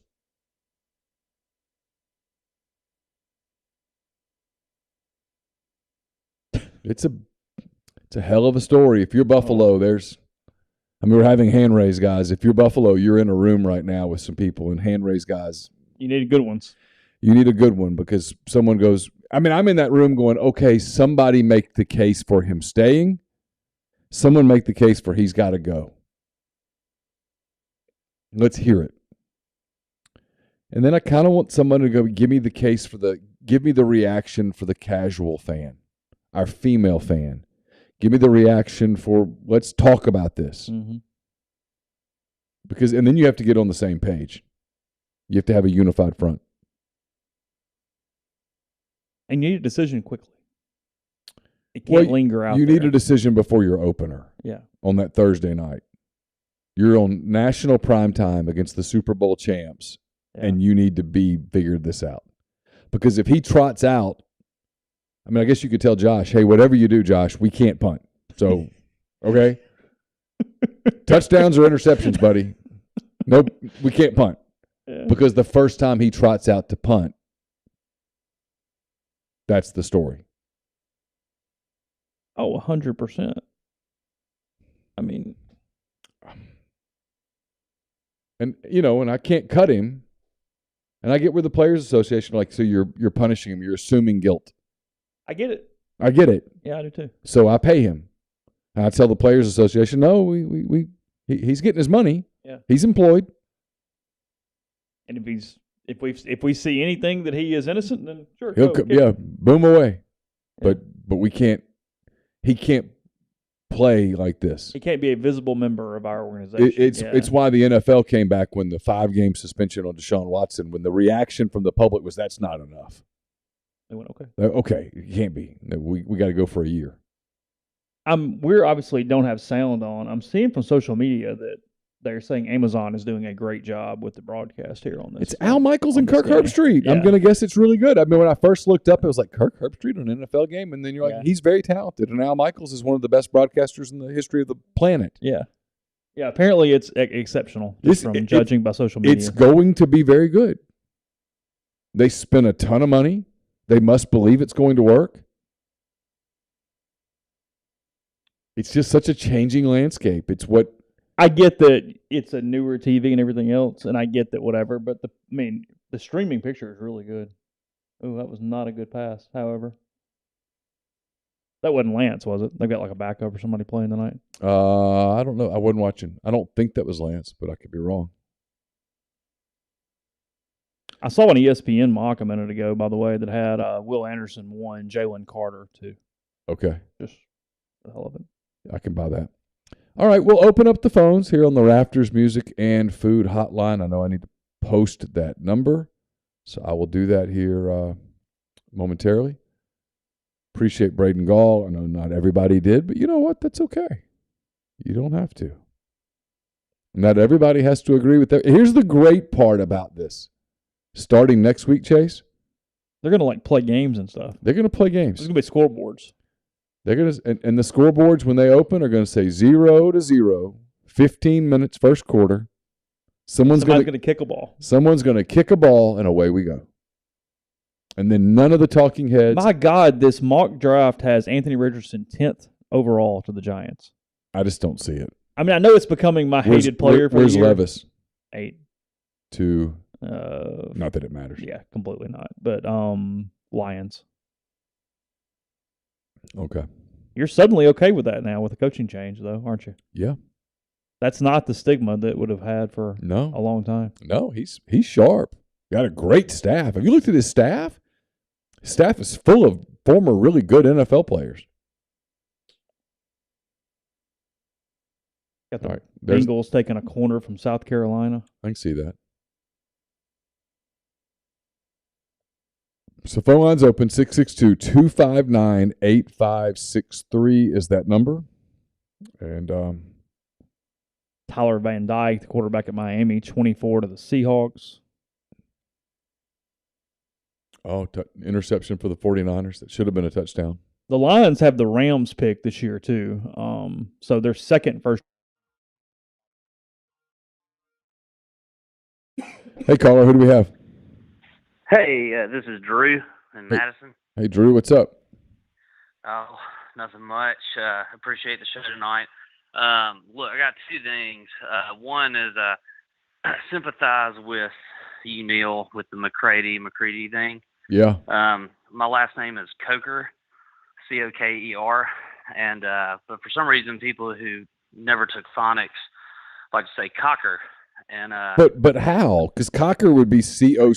I know it seems common sense to me, but I went to a small private school in Yazoo City growing up, and Manchester? I used to run track. And what now? Manchester Academy? Yeah, that's where. Yeah. Yes, sir. And my cousins Amy and when I Jill was- went to Manchester. Look at you pulling out MAIS Mississippi Yeah. schools there. Brian Wow. Scott would be so proud right No. now, Neal. I mean, Yeah. Oh, I used to run track, and whenever I would win, I would or come place or something, they would always announce my name, Drew Cocker, and it kind of just took the joy out of it, to be honest. Yeah. So I appreciate someone standing up for pronouncing your name properly. Yeah, I would make a tackle and they would say McCready, and it hurt me. Well, look, I've made a point to try to nail it in my head, McCready, so I won't ever make that mistake. But anyway, my real question is, I heard y'all talking about Notre Dame and like the SEC being very motivated to make sure they stay independent because they could potentially make the Big Ten a superior league. But my question is, and maybe this is biased, recency bias, because the SEC the last, 15 years has been, just so superior in so many ways. But, the major brands in the Big Ten, right, is Ohio State, Michigan, maybe Michigan State. Wisconsin's Iowa, a big brand. Wisconsin's a big brand. Penn State's a big brand, yeah, like you mentioned. Now USC is going to be a really big brand. I mean, I think UCLA to some degree is a big brand. I mean, it's easy to shoot that league down a little bit, but those are Iowa's a pretty big brand. Indiana can be a big brand in basketball. UCLA certainly is in basketball. It's big. But, I mean, you look at you have Texas, Oklahoma coming in. Those are both very big brands. Yes. But then you have LSU, Alabama, Georgia, Florida, Auburn, Tennessee. Sure. Just right off the top, and they've all competed or won championships outside of Tennessee, I guess, in the last 15 years. And when was the last time Wisconsin, Michigan State, Michigan? Yeah, so this is that conversation though, right? Where it's Drew, where it's about brand doesn't necessarily correlate with championships. And so from a TV standpoint, from an eyeball standpoint, like when was the last time Texas won shit, right? But the Mac Brown. Yeah, but Texas is a big brand. Texas moves the needle. Whether we love to make fun of Texas, yet Texas is a huge alumni base. They have a massive what's the word I'm looking for? Money. Endowment. Thank you. Endowment. It's just a big brand, and USC is a big brand, and you go, what the Big Ten schools have is a collection of huge alumni bases that are just bring lots of eyeballs, and our big brands have lots of money. They're big. Do they have more money than the SEC schools do? I mean, that's kind of what the vibe I get is that they just got these huge colleges with huge alumni bases, more than a lot of SEC schools. They have bigger endowments, but that doesn't necessarily translate to either athletic department revenue or booster fundraising dollars. Right. Those are all different. Yeah, because you're not gonna, just because school X has a larger endowment does not mean they're willing to put that into a football program. You don't use endowment in that way, obviously. So no, SEC schools are still going to have as much or more athletic funding ability as anyone in the Here's country. the bottom line. As long as the SEC is adding Texas and Oklahoma, and the Big Ten is adding USC and UCLA, if it stops there, they're the two biggest leagues. You can sit around and have an argument as to which one's whatever. It doesn't matter. They're both going to be filthy freaking rich. The SEC just doesn't want the Big Ten to add Notre Dame. Notre Dame's a game changer. It's so weird to me because I just don't feel like Notre Dame adds a whole lot, but they're really good at all three sports. And to me, if I'm the SEC, if they add Notre Dame, I'm adding Oklahoma State and North Carolina. Oklahoma State is good at all three major sports. Yeah, but Oklahoma State's nothing resembling the brand that is Notre Dame. Really? I mean, so it's all Notre Dame brand. is. Well, then who do you get? You can't get. There Kansas. isn't one. There isn't one. There isn't one. No, I mean, people make movies about Notre Dame. The Gipper and Rudy, and nobody's making movies about Oklahoma State football. Yeah, it doesn't mean they're going to win a national title. It just means it's that not they're about winning. It's just Notre Dame is. Look, they have a national fan base that watches and shows. Yeah, they've been on NBC by themselves on a contract for how long now? 50 years. I don't know. Early however long. 90s at least, Yeah, I mean, right? so who else? No other team no other school in the country can claim that. Yeah. It's just so crazy to me that it's so brand centric, without results, I guess. But I mean, Notre Dame's been in the playoff several times, so it makes sense. I guess I just think like there's nobody else to add. Like North Carolina doesn't really, I mean, outside of basketball and middle of the pack football team, it's just not a lot there. But academically it helps. But they seem to want to be in the Big Ten. I think if the Big Ten adds Notre Dame, and as of today, I'm not convinced it's going to happen. But if it happens, I think the SEC has to immediately figure out a way to break up the ACC and add North Carolina and Virginia. Those are the two that would give some. You'd be able. It's not about winning. It's not about football programs. It's just about eyeballs and branding and perception and reputation, and that's where they'd have to go. That's why the SEC desperately wants the Big Ten and Notre Dame to not get married. September 7th, 1991. That's a long time that they've That's a very owned long time. they've had an exclusive deal with a major network. Mm-hmm. Nobody else can say Well, that. I mean, it sounds like Notre Dame has no interest in joining a conference. I think they'd rather stay independent. I think it's like Braden was saying a minute ago. As long as they have a path to a playoff and they can be competitive, I think they'd prefer to kind of control their own destiny. Yeah. Well, guys, I appreciate it. Thank you for taking my call. Y'all have a great night. You're welcome. Thank you.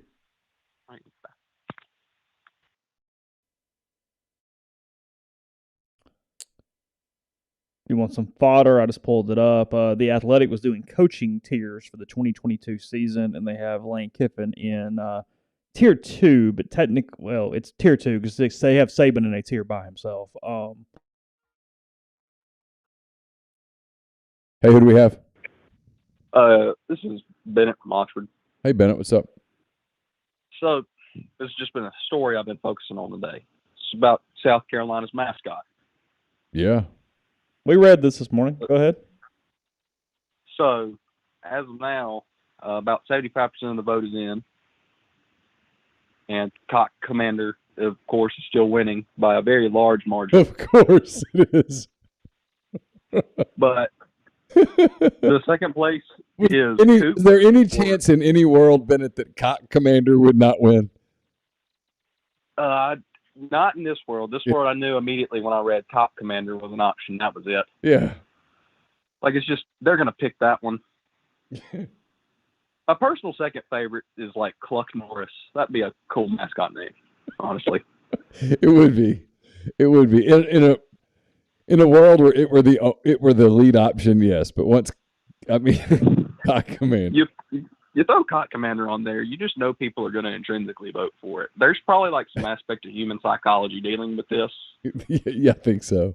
Yeah, well, for anyone that's been under a rock, Carolina is having to rename its mascot because there was a fight between the old owners and the new owners of the Rooster about how it basically got a haircut, is what happened there. And some pissed off feelings got involved, and they no longer could use Sir Big Spur for the name of the South Carolina mascot. Right now, South Carolina's wishing they had gotten this resolved a long time ago. Oh, God. Of all things today, for this to be because, ladies and gentlemen, here is Cock Commander is probably not something that the university deep down wanted to happen.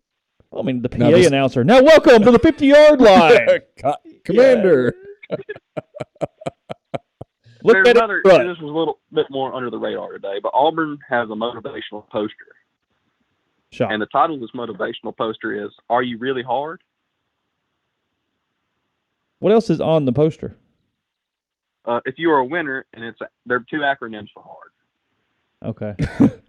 If you're a winner, you are hungry to get better, accountable to your team, relentless in your pursuit of excellence, determined to do whatever it takes to win, stuff like that. But I'm just thinking, this could also be the tagline for Viagra. It could be. I was just thinking this is the perfect Cialis commercial. They were the ones that did There was that. Right, you were in. I did see a tweet earlier, and it was Pete Carroll throwing around the football with his team, and the retweet caption of it was, "This looks like it could be a Cialis commercial." I never did understand the bathtubs. No, they're in different bathtubs. Up on top of the hill, too. Like, how did you haul the bathtub up there? Who filled it up with water? Doesn't the water get cold? And you're in but here's the deal. We're still talking about this 20 years so later. it worked. It was a win. That is a victory. It tells you that it worked. Do you think it worked intentionally or by accident? I don't know. I'm kind of Googling right now to figure out what the backstory is. Well, I'm going to let y'all go. Y'all have a great night. All right, Thank Bennett. you. Thank you.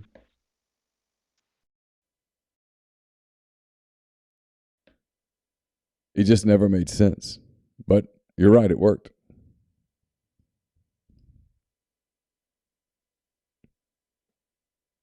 Super Bowl 2003 is when it started The Cialis commercial. with the bathtubs. Right. Yeah. Hey, caller, who do we have? Hey, this is Steve in Greenville. Hey, Steve, what's up?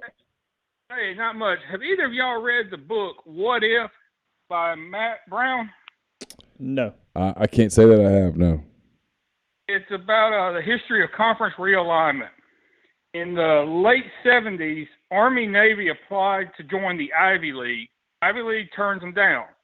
Well, flash forward to 81, and the Ivy League was in danger of losing their Division I. So they approached Army, Navy, and Northwestern about joining. Army, Navy turns them down again. But everybody was convinced that Northwestern was about to go to the Ivy League, and the Big Ten commissioner called Pittsburgh up and said, if they go, we're going to offer you. Oh, I bet Pittsburgh was pretty excited about that. I bet they were. The other one I found interesting was how UCLA was one vote away from not getting into the Pac-10. Really? They were going to take San Jose State over them. Wow. When was this? What year? This was in the 50s. The Okay. Pac-10 had just broken up in the, I think it was the mid-50s, because there was cheating going on. Players were getting paid, if you can believe that. No, I don't And believe that at all, Steve. No. and UCLA was the dominant culprit in that ordeal. Well, Idaho decided not to stay in the Pac-10, and UCLA basically crawled on their hands and knees and got back in when the conference reformed. But the conference basically ran their program for 5 or 6 years to make sure they weren't cheating. That's interesting. Who wrote the book? A guy by the name of Matt Brown. Matt Brown. Okay. I'll have to look for that. That sounds interesting. Yeah, I mean, it's been a fascinating read. All right, I just thought y'all find it interesting. I know what Big Ten fans y'all are. Of course. All right, All right. have a good night, fellas. You too. Bye.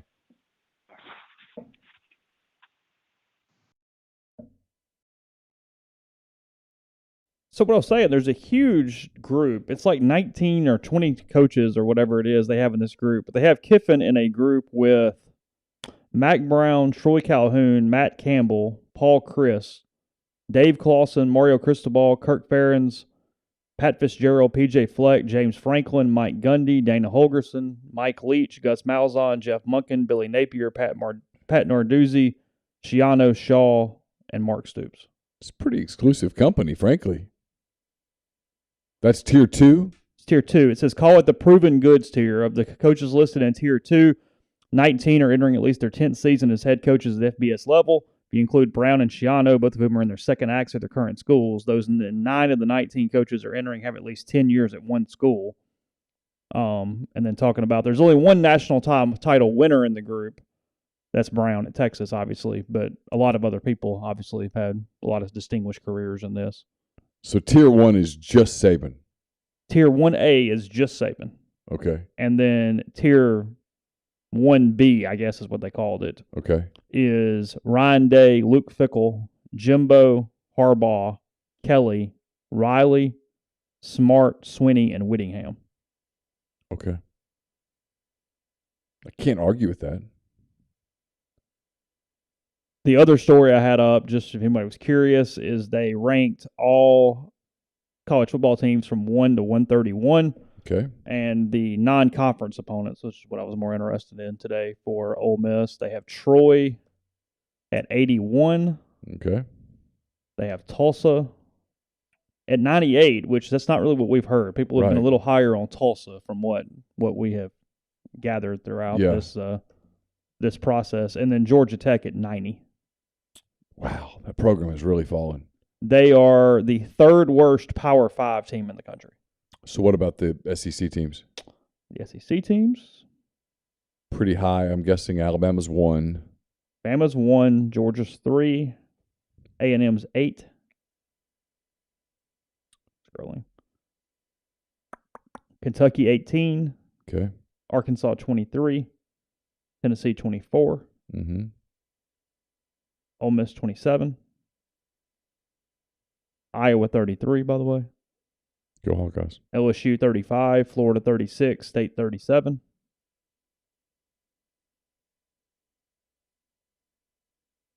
Auburn 52, Ooh.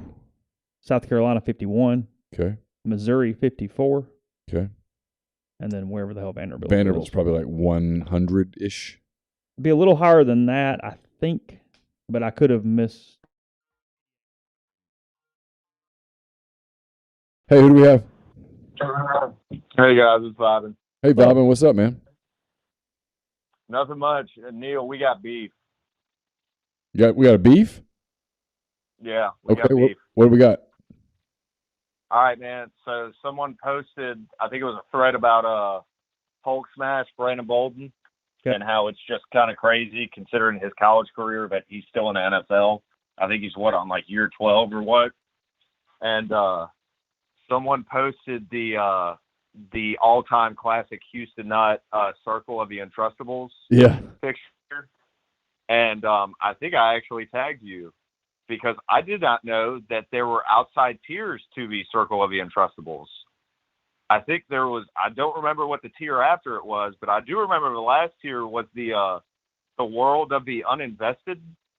Yeah. I do And recall I think I there even being added multiple you. I levels. was like, and look, I was very surprised you were not on the World of the Uninvested. Where was I? You weren't even on there. Oh, really? I was flabbergasted. Yeah. You were very on there the day you broke protocol and reported on DT Shackelford. Yeah, I was. They were. That was a You were day- off the board. That was the day that I was uninvested. You were exiled into whatever the next world was. untrustable. Yeah. He would not want you in the foxhole over in the war in Afghanistan. No, he would not. He would not. You know, if Nah. that's the speech you got to bring out about the foxholes before you play Fresno, you know you got some problems Hey, later in it the year. worked. They won. Wasn't that what everybody got all pissed because Pete had them like only eating like a Chick-fil-A sandwich a piece or something on the bus on the way back? There was some sort of cost-cutting something. measure with the meals. That Although that was an interesting time where everybody was mad at everybody. that remains one of the most fascinating post games I have ever seen in my life. Which one was that? Ole Miss beat At Fresno? Ole Miss beat Fresno in 2011. Is it 2011 or 2010? Yeah, 2010. that was his last win. I thought that was at home. Was that the last one was at Fresno? I think so. 2010 was at home Okay. because Masoli played in 2010. Yeah, because they beat Kentucky. This that was year. 2011. Thank God Fresno. Jeremiah Masoli was on that damn. He should have won the Heisman. Well, you know what? You say that, although I think in hindsight, It'd have been better off. you'd have been better off if Masoli had not been on that team, and you could have just gone 1-11 and ended it. It would have Y'all stuck. think they still hired I'm- Freeze a year early? Huh? Y'all still think they hired Hugh Freeze if it's a year early? See, I don't think they fire Nutt at the end of 10, no matter how bad it is. Really, 1-11? Yeah, see, I'm of the other side that I think he gets 12 no matter what, or 11 no matter what. Pete hated him, and he hated Pete. What would have been? 1-11? Well, everyone hated Pete. There's a lot of truth to Yeah, that. Pete had no. But 1-11, Chase. They beat Fresno 38-28. There. Yeah, in Yeah. 11. You're talking about 10. Yeah, the one They would have won 2 games in 10. They would have beaten Tulane. maybe. Dude. It was bad. What was the more demoralized team? Orgeron's last year or Nuts last year? Oh God. I wasn't here for Orgeron's last year, There was so some- I don't know. Okay, no, but it's a different question. The Orgeron team might have been more demoralized, but they were so much more talented. So, like, they thought they should have been winning games. Chase, the 2011 team, the team captain, the week of the Alabama game, went fishing intentionally to get suspended. He did. Players allegedly were in the parking lot smoking joints before games. That's accurate. Tell me a more demoralized team. But are you demoralized, or are you just... Well, I mean, okay. Checked out. Checked out, Yeah, I see what you don't mean. give a damn, completely ambivalent, demoralized. I mean, pick your See, word, but it's Also, all... was that... And I'm getting my really poor... I'm getting my poor ends to tenures confused because I've dealt with several of them over the course of the years. Was it Orgeron's last bunt? It was Orgeron's 07 team that, had they been good enough for a bowl, God help them, they would have had like 63 ineligible players or something. It was at least 31. Yeah, That's it what was I like read they about it. literally couldn't have had a team. Wait, what? They didn't have eligibility. Had the academically. 2007 Yeah. Ole Miss team somehow, some way been bowl eligible at the bowl game, they would have been without at least 30 players. Yeah. Based on what did they do? Just They flunked out. They They weren't, not get enough credits? yeah, they didn't get enough credits. I do remember that. It was one of the things because I first got here in March of 08. And I started asking people, like, because I remember, I'll never forget it, going to the first Ole Miss spring practice in 2008. And I noticed three things. One, it was really cold. Two, that was a really talented team. I was kind of stunned because I'd been covering the league, which meant that I didn't cover Ole Miss because they sucked. And I hadn't seen them. And then the third thing was, my God, the body language was bad. So bad. I was I like, don't even think they realized they were a good team because they were just so beaten down. no, they had no idea they were good. But- It's why I give Houston a little bit of an early pass because he had to completely rebuild them. in a Oh, way. sure. Are you kidding? He did a really good job. in 08. 2008 was a phenomenal coaching job. Yeah. Good, all that stuff. I mean, could It y'all worked. imagine if they don't lose to Vandy and Wake? Who all did they lose to that year? I know they lost to Bama. It was South they lost like South Carolina. Vanderbilt, Wake, and Alabama. Yeah. 9-4. and I think those were all close losses too. I don't think any of those they were in every single game they played that year. I mean, I think the Alabama game was really close. 30-24 because if they driven down, they would have won with a touchdown. Yeah. Had a receiver open. Shea. Yeah.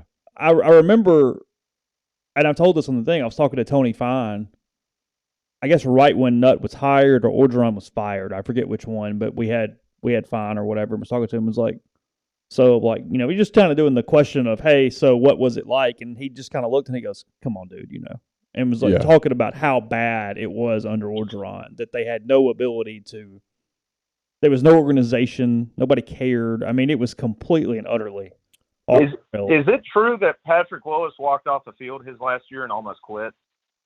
I don't know. Chase? I don't know. I have not I've heard heard that that to the point that I'm before. 100% sure of it at all. All I remember hearing was someone in the program. I asked the question to somebody kind of privately, like, what's up with all the body language? And it was like, you don't have any idea how bad this was. We didn't know till we got here, blah, blah, blah. And it was 30-something guys basically have no chance academically. Even with Masoli, they only won 27-13 over Tulane. I know. So I'm telling you. So maybe. Yeah, they lose that game easily. I mean, if it's Nathan Stanley. I still to this day, this is a hot take. If Masoli would have been at Ole Miss when Freeze got there, I think Masoli's the starting quarterback. And I honestly, I've got a lot of love for Jeremiah Masoli. Oh, yeah. Masoli Because would I have think- absolutely been Freeze's quarterback. Oh, God. Yeah. He's been really good. He'd have jumped all over that. And Hugh would have done a really good job with a guy like Masoli. Oh, no doubt. Yeah. I mean, he was perfect, can run, had a great arm, could take hits. But God, Masoli that's scored down at on least memory 42 lane. points 4 times in 2010. Yeah, he was good. He was a really good. Almost beat LSU that year. Yeah, should have beaten him. The Marquise Summers dove in the end zone. They called that stupid penalty. Yeah. Yeah, God, that pisses me off so bad. I'm almost thinking about going to so I've never been to Death Valley, and I'm from basically Picayune, which is 10 miles from the You should Louisiana absolutely go. Listen, all the LSU stuff aside, their game day is as good as anybody's in the country. They do it really, really well. No, I get that, Neal. They're just a lot to be around. Yeah, they are I fun get it. to an extent. I get it, but that experience, it's a really cool place to go to a football game. If you've never been, it's a place. Because what happens if we kick their ass and I'm drunk as shit? They go away. They go away. Yeah. As long as you don't, Don't overly antagonize them, and you're fine. which should be the rule anyway, right? They will give you shit on the way in. Yeah. Just deal with it, enjoy it. Just shut- It is what it just is. shut up. They're and just walk. going to yell tiger bait at me the whole Yeah, time. that's I'm it. just It's going to keep pounding beers. not going to be that big of a deal. And if your team wins, just go celebrate with your fans. And if your team loses, keep your mouth shut. You'll be all right. It's a fun place to go to a game. They do their pregame thing is as good as anybody in college football. It's great. It makes me mad because I'm jealous, but I also hate them. I get it, but it's a really cool place. There's something about that setting at 7:00 at night that is really remarkable. It really is. That 6:30 to 7, 30 minutes before a game starts, and that place is special. It just is. I do want to go see the Tiger. Yeah. Tiger's badass. Yeah, the Tiger's badass, and when they do the call in Baton Rouge thing is really cool. And there's there's a lot of stuff that they do that's really cool. That's kind of unique to that culture, and it's there's a certain way that it feels and looks, and it's different and unique, and it's cool. I mean, it really is. I mean, you can hate them, love them, whatever. It's a really cool place to go to a game. Which, on that note, Chase, just tell me if I'm completely out of line and you don't even think, from a PR standpoint, this is feasible. Okay. I've been, ever since they did the whole unveiling of Tony, which was a disaster, I've been on the boat that they should just readopt the black bear. And this is where I kind of go overboard with it. According to a lot of my friends, they're just like, there's no way they can pull this off. Build an exhibit, adopt an adorable ass baby black bear from a Memphis zoo, have a poor man's Mike the Tiger. I said that at the time, and they just wouldn't do it. Did you? Okay, so it's not just me that thinks that would have been a good idea. No, I always thought the bear. Because if you were going to do it, you had to go all in. That's it, right there. So what you had to do years ago when you said, okay, we're going with the bear, you had to do a handful of things. And I told Michael Thompson this. You have to go start the process of getting a bear. Whatever that looks like. And you got to go into your book. When I walk into your bookstore, I've got to see stuffed bears. Yeah, the teddy bears couldn't just be to the Rebels Kids Club. They had to be everywhere. They had to be everywhere. Teddy bears with Ole Miss shirts or whatever on it. You had to have you had to go embrace the mascot. And when the old people bitched, you had to go shut up. I don't care. You can bitch all you want. Because what were they going to really do? When they were, oh, I'll stop coming to your games. No, you're not. What else are you going to do? What are you going to do instead? Go to Walmart? I mean, it's not like there's a professional team in Mississippi that you're going to shift your money to. I'm not making fun of anybody. I'm just being real. They don't have anything unless you're just a diehard Saints or a diehard Titans fan. Well, but even then, if you live in, pick a town, Amory. Nashville's 4.5, 5 hours away. So is New Orleans. It's not replacing what you do. You're not shifting your loyalty to Mississippi State or to Delta State or to Southern Miss or whatever. You're just going to bitch for a minute, and then you'll get over it. That was their mistake. Their mistake was, instead of just shoving the bear down people's throats and going, it is what it is, get over it. By now, think about it. What year was that? That was 2000 when I first got here, 2008, 2009. By now, people by now would be cool with the bear. No one would be talking about it. Especially if they did that and actually put something on campus that you could take your small children to go see and be like, oh, look at that. Of course, that was all about the heartstrings, right? Where they see that, and then you go to the bookstore and you buy the stuffed bear and you tuck little Jimmy and little Johnny and little Jenny into bed at night, clutching their stuffed bear. And 15 years later, those 5-year-olds or sophomores or juniors in Jenny college. goes to her first game, and she goes in the bookstore, and suddenly she's carrying it around like a lovey. And like I said, you have 100 of those kids. Are you going to get all 100? Nope. You're not going to get them all. Are you going to go 0 for 100? Nope. You're going to get some of them, and you're going to get heartstrings. But look, the word's cowardly. They chickened out of it. They cock commandered out of it. They did. They were scared. And so they did this shark thing that was just not well thought out. And it's never taken off. It never worked.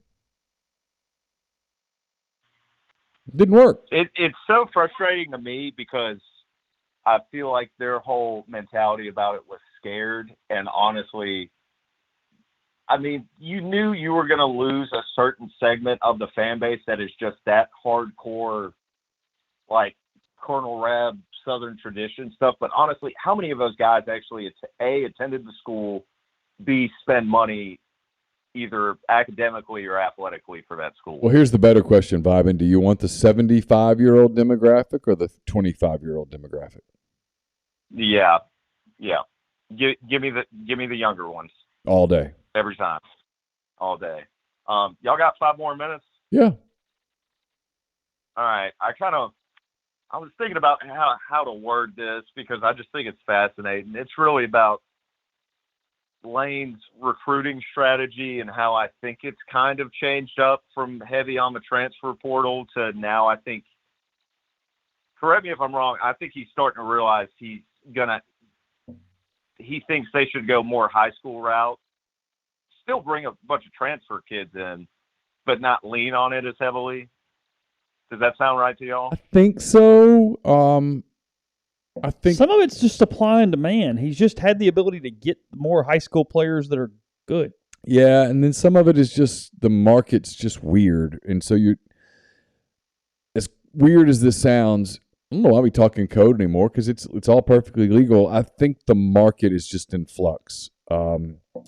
For a while, the transfer portal. Not to cut you off, there's a reason Oregon got Dante Dowdell and they didn't, and it wasn't because of the lack of trying. Yeah, sure. And for a while, the transfer portal was cheap, and now it looks like it might be going expensive, and it looks like the high school portal, the high school market, the elite 5-star market's insane.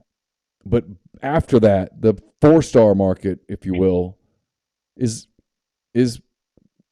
more affordable than the top of the transfer portal market.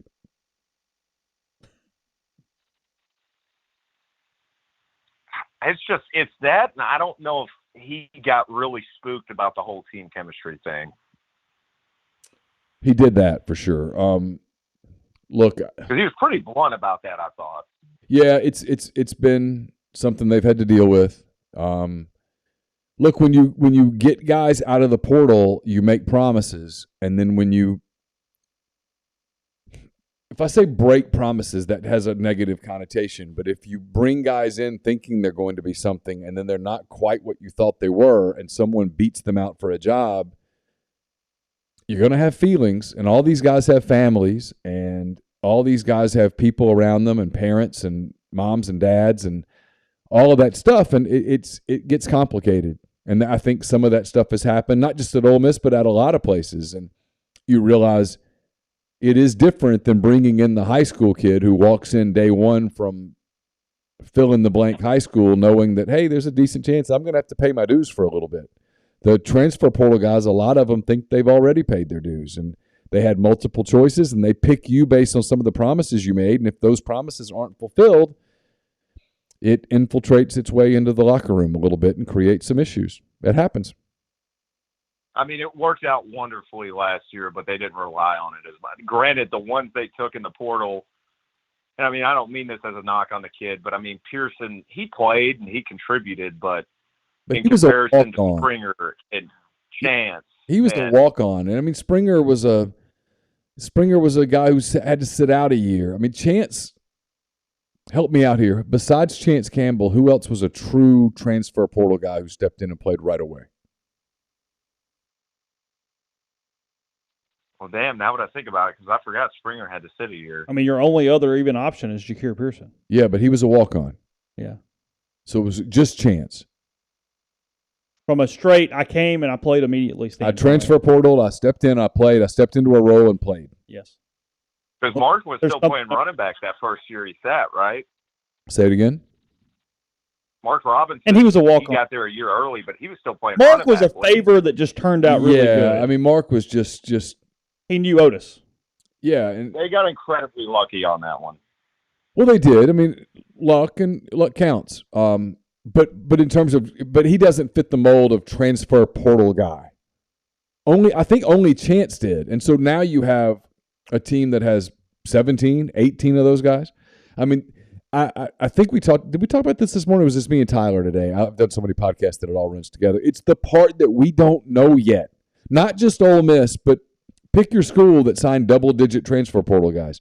We don't know. Hell, you can say the same thing about LSU. Southern California, LSU. LSU, Arkansas, Missouri. We don't know yet whether there's going to be a chemistry problem. We won't know, but there's going to be some team that 3 weeks into the season we're going to be like, what's wrong with them?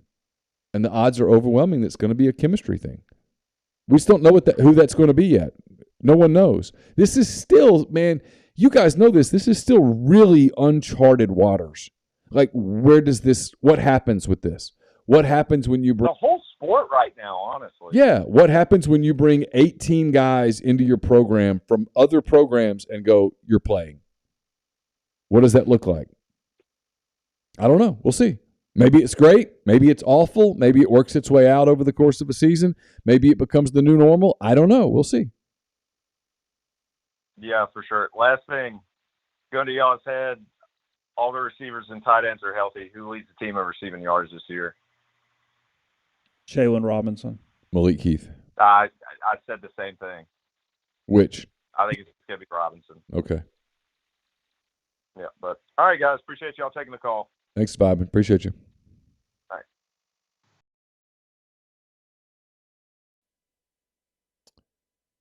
You could be right on Robinson. Sure.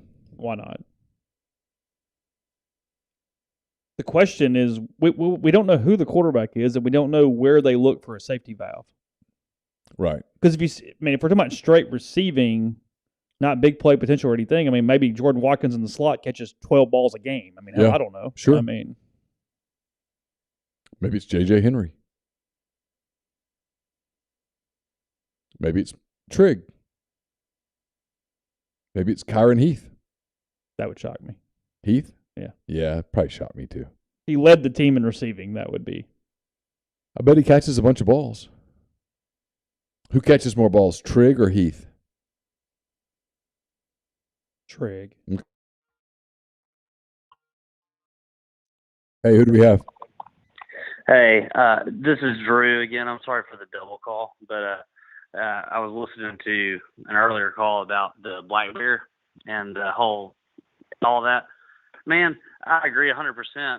I actually had a buddy who is in the athletics department at the time, and he said they were actually trying to do what y'all are talking about, which is like the Mike the Tiger type deal or whatever. That somehow there was, because we didn't have a vet school, there was like this whole thing or whatever. And Chase, you might be able to speak to that or whatever. But talk to Paris; he probably knows because he was there even then. But yeah, they definitely thought about doing the whole live enclosure thing, and it got kind of shut down by the state. Apparently, is what I was told. I could see where you But need resources to handle the animal on campus. That makes. But I mean, like, logical. is it that hard? We got vets in Oxford. Yeah. Yeah, I'm actually gonna agree here. I mean, fair enough. I always said if you're gonna do the land shark thing, you gotta, instead of spending all that money on What's the land shark? seating, you literally have to put a infield aquarium. I always said around the base, and just put a bunch of great white sharks and just scare the shit out of everybody. I think that's the best way to do it, honestly. But a great white shark is not a land shark. Well, but it's there's no such thing as a land shark. I mean, at this point, you just kind of you've made up your own reality, So if there's no such thing as it, I mean, I'm not disagreeing. I know, it was just a bad idea. The whole shark thing, you just put a shit ton of hammerheads and just do a just shark. throw a bunch out there, and you just see what happens. And I promise you, the opposing sideline would be scared as hell. Call San Jose, You got a bunch of, the NHL team, and go, where do I get that costume? Yeah, and be this just the sharks, Done. not a land shark, just a shark. I'm with you. Look, I mean, Or just be a I'm cat. all in. Or be a catfish. No, I say if you're I don't gonna know if go you wanna anything, pick a you mascot either go literally back as to a the black bear or you do the flood, the Mississippi flood. Do like a Tulane type the Mississippi Flood logo from the 20s or whatever it is. I think that's look. like If it the really, other thing I you know can we're do. all kind of making jokes, but in all seriousness, when I was redoing it, I would have gone back to the Flood. I have a T-shirt from an Ole Miss thing that it has the old Mississippi Flood mascot, and I'm like, if you're gonna have a mascot, do that. If not, just don't have one and forget about it. It doesn't matter. We haven't had a mascot in 20 years. It doesn't matter. It's so stupid. Apparently, you have one now, though. It's the lizard. It's a Labrador Retriever. Oh, Yeah. Look, hey, there are worse things. It could be Reveille. You know. That's true. The difference. it's not the dog's fault. The difference at A&M is You're that right. whoever came up with it, they stuck with it, and now it's among their people. It's beloved. We can all make fun of it, but it's Cult leader. beloved You know what? with them.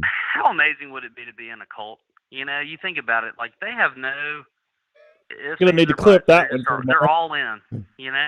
Yeah. Look, seriously, just go to any Aggie wedding and watch the war hymn done by the people in attendance, and you go, "Oh my God, Yeah. I what worked chicken is at a having its head summer cut camp. off in a minute?" Yeah, have y'all ever heard of Camp Ozark in what's it called? Mount Ida, Arkansas. Yeah. It's the worst place ever. I hate it, but anyway, worst summer of my life. But man, the A&M people there, I remember just being shocked at how insane. I mean, they would every morning we'd wake up and they would sit there and they do their chants and their little gig 'em, you know, the weird stuff the male cheerleaders do every day. They just thought that was normal, man. And in some way, I kind of envied them, you know, the bliss of just not giving a crap, you know. The lack of free will is an interesting way to. You know, if you're all in, you're all in. I guess. So anyway, look, I appreciate the call, guys. All right, Yeah, Drew. no problem. Thanks. Bye.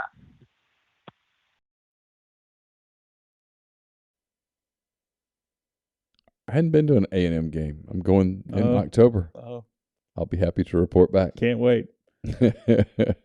I'm not going to like it at all, am I? I mean, they want to saw Bevo's horns off. It's rude. That's terrible. That's not nice. No. I don't think Bevo would go for that. It's gonna take more than one. Hey, who do we have? Yo, it's Grind. What's up, Grind? Not much, man. You guys able to hear me? Oh, yeah. Yeah, hear you good. Okay, cool, man. Guess I'll get straight to it. Hey, first off, man, that Braden Gall dude, I know he be on XM. I listen to him sometimes on Sunday when I'm riding around during the season. He has some takes, man. He does, yeah. I mean, I like opinions. I don't have a problem with opinions. If he's wrong, he's wrong. I'd rather somebody have some opinions than just go chalk. Okay, look. Before I get to what I want to talk to you guys about, I'm gonna just throw this out there right quick. If I told you that there's a team last year that won 8 games in the regular season, they returned their head coach, they returned both of their coordinators, and they returned both of their quarterback, what do you think Vegas would set their over-under to be for win totals? Well, I know who you're talking about. The Razorbacks. Yeah. I mean, I would think the over/under would be 9. at least 8, maybe 9, maybe 8.5, maybe even as much as 9. But that's not where theirs is, like 6.5 or 6 even. Mm-hmm. That doesn't you don't think Vegas trying to tell you something with that? I don't know. I think part of it is that it's the name. Part of it is they're not giving them credit for some of the wins that they got. Here's the part with Arkansas where I think they're underselling them. I think they're underselling a couple of their losses. They lose by 1 at Ole Miss, and they scared the hell out of Alabama in November. Go back and watch that game. Yeah, but I don't think let's just say they do. That was if the first game that Bryce Young won the Heisman. If Alabama doesn't have an elite quarterback that day, I'm telling you, Grind, they're in trouble. I watched that game. Yeah. If Bryce Young's not elite, they're in trouble. So they lost 2 games on the road last year to quarterbacks who were elite. Matt Corral was literally perfect against Arkansas, and Bryce Young was special in that game. And they should have lost to Mississippi State. I was at that game. It was super close. It could have gone either way. And that's what I'm saying. Like if you're gonna say, hey, they almost beat Ole Miss last year, they can get that game. Well, they should have lost Mississippi State last year, and they probably gonna lose that one in Starkville. And I know you said all that great stuff about Arkansas and how they played in Tuscaloosa. Just for when Arkansas play Alabama, you're gonna pick them to lose by 14 or more in Neal's picks. Oh, sure, sure, but that's Alabama. I mean, but if you told me, here's the thing about Arkansas. I think some people Vegas sets lines as traps. And a lot of people look at Cincinnati and go, ooh, they were in the whatever bowl last year. And Liberty, ooh, they were really good with Malik Willis. They don't have Malik. No, I think they handle Cincinnati. I think they handle. If you told me they lose a non-league game, it's BYU. BYU. It's not for sure. Not Liberty. It's BYU for sure. Yeah. For sure. Yeah. So well, I will 3-1 in the non-league. Yeah. I think that BYU game, I'm not going to say I picked them to lose as of right now, but I'm curious to see what that line's going to be. But as far as who I think is going to be second in the West, like as of right now, I know y'all think I've been probably drinking some Aggie Kool-Aid or something, but I think it's going to be A&M hands down. No, I wouldn't. If the football gods came in here today and said, hey, A&M goes second in the SEC West, I'm like, okay, I get it. I mean, there are tons of talent. And look, Haynes King was a big-time recruit. I mean, if Haynes King puts it all together and leads A&M to a 10-2 record, am I surprised? No. But I think I'm a little. And the thing about, I think I'm a little like other people though, where I'm like, okay, I'm at a point officially with A&M that you're going to have to do it first. I'm through buying the whole A&M's going to be awesome, A&M's going to be awesome, and then they're not. True, but you know what makes me say that about A&M? It's the fact that Zach Calzada done brought his ass to the Plains, and all I hear is that he is a clear third. A clear third. Yeah, I mean, I'm like, wow. I'm like, he really held them back. He held them back. He can't even beat out TJ Finley. Yet he made. And that's the thing. If you would have throw told me as soon as I walked out Alabama last year. Go back and watch the fourth quarter of that game against Alabama last season, and Calzada was fantastic. Who knows, man? I mean, look, here's the deal: 2 through 7. Nobody knows in the SEC West. I mean, you could throw them in a hat over and over, and because I can take almost every team and make a case for why they're going to be really good, and then I can take every team and make a case for why they're not. I can do it pick your team, and I'll do it right now. Mississippi State. Third-year quarterback. Why they gonna finish second? Third-year quarterback, Mike Leach system. Mike Leach's teams typically get better the longer he's there.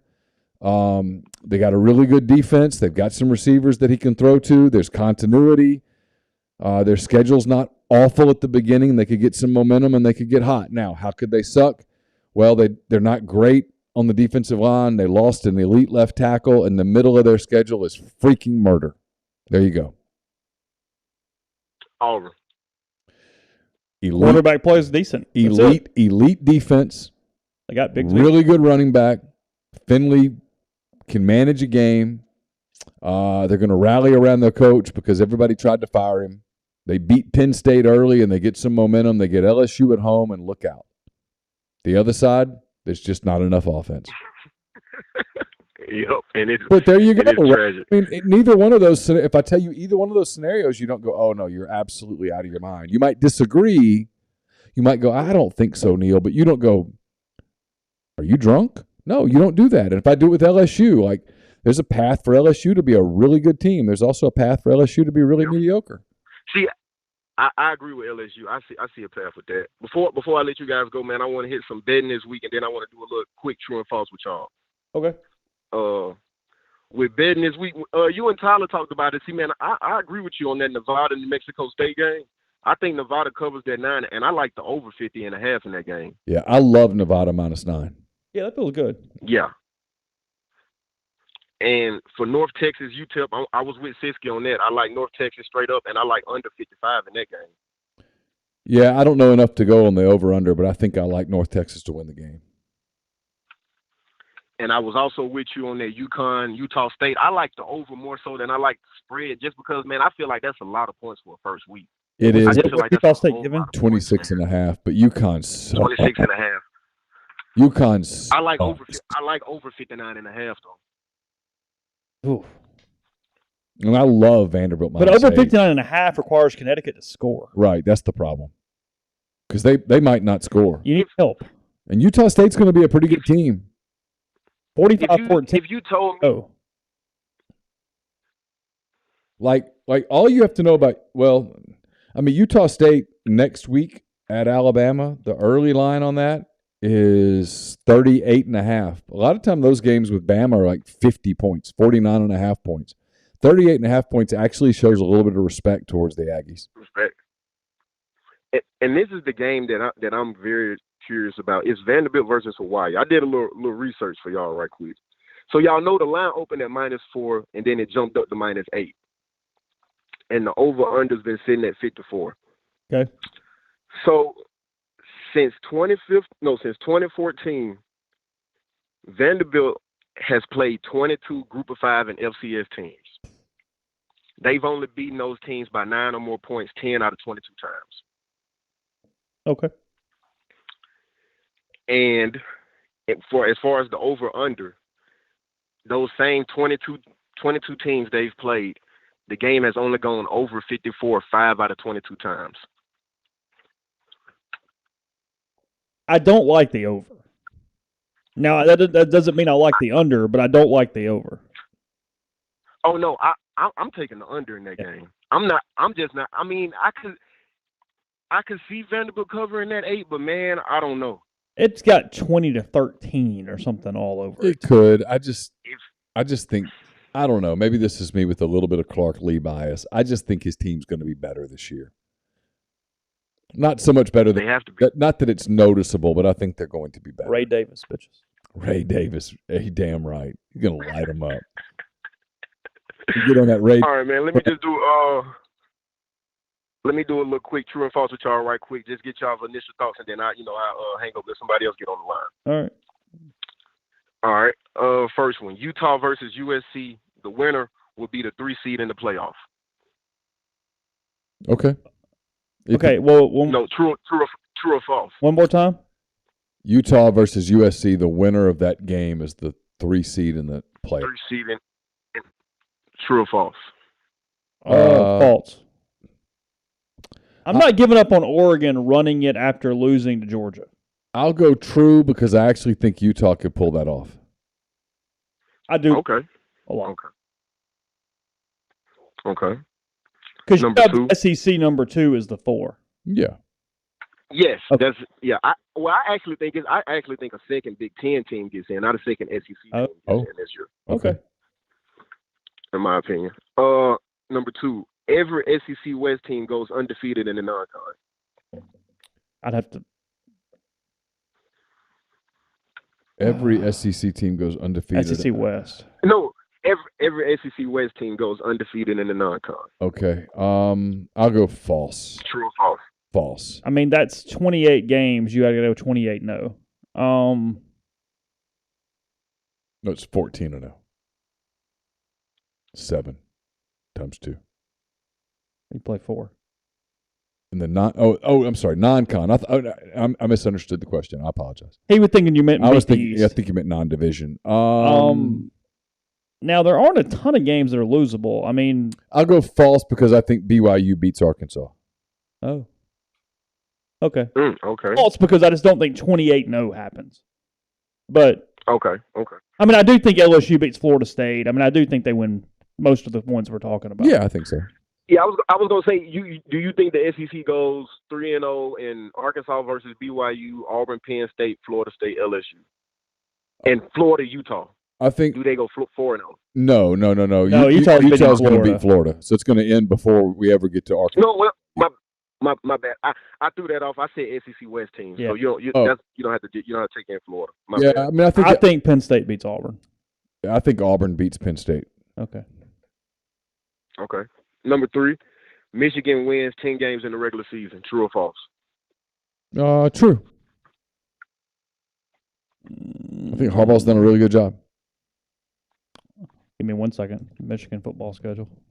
They whipped Ohio State's ass last year. 1 game. I get it. Okay, while you pull up their schedule, yep. Number 2 should be easy. Mike Norvell is fired at the end of the season. True or false?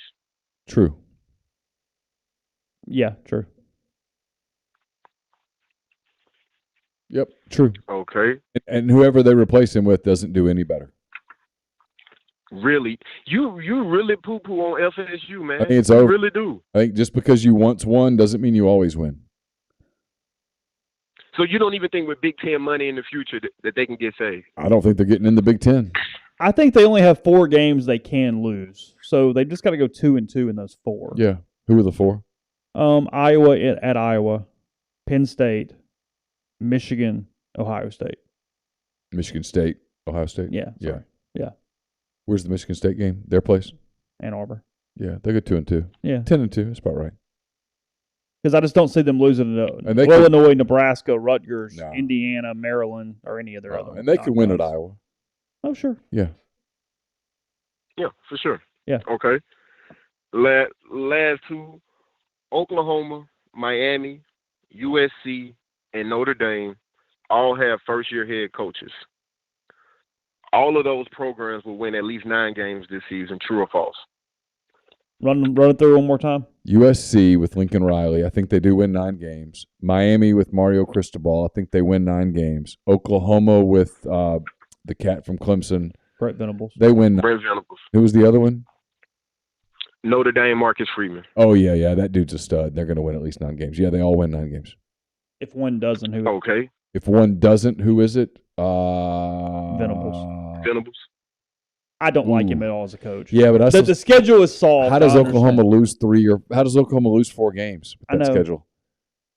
It's actually SC because they it's lose. SC. Yeah, it's SC.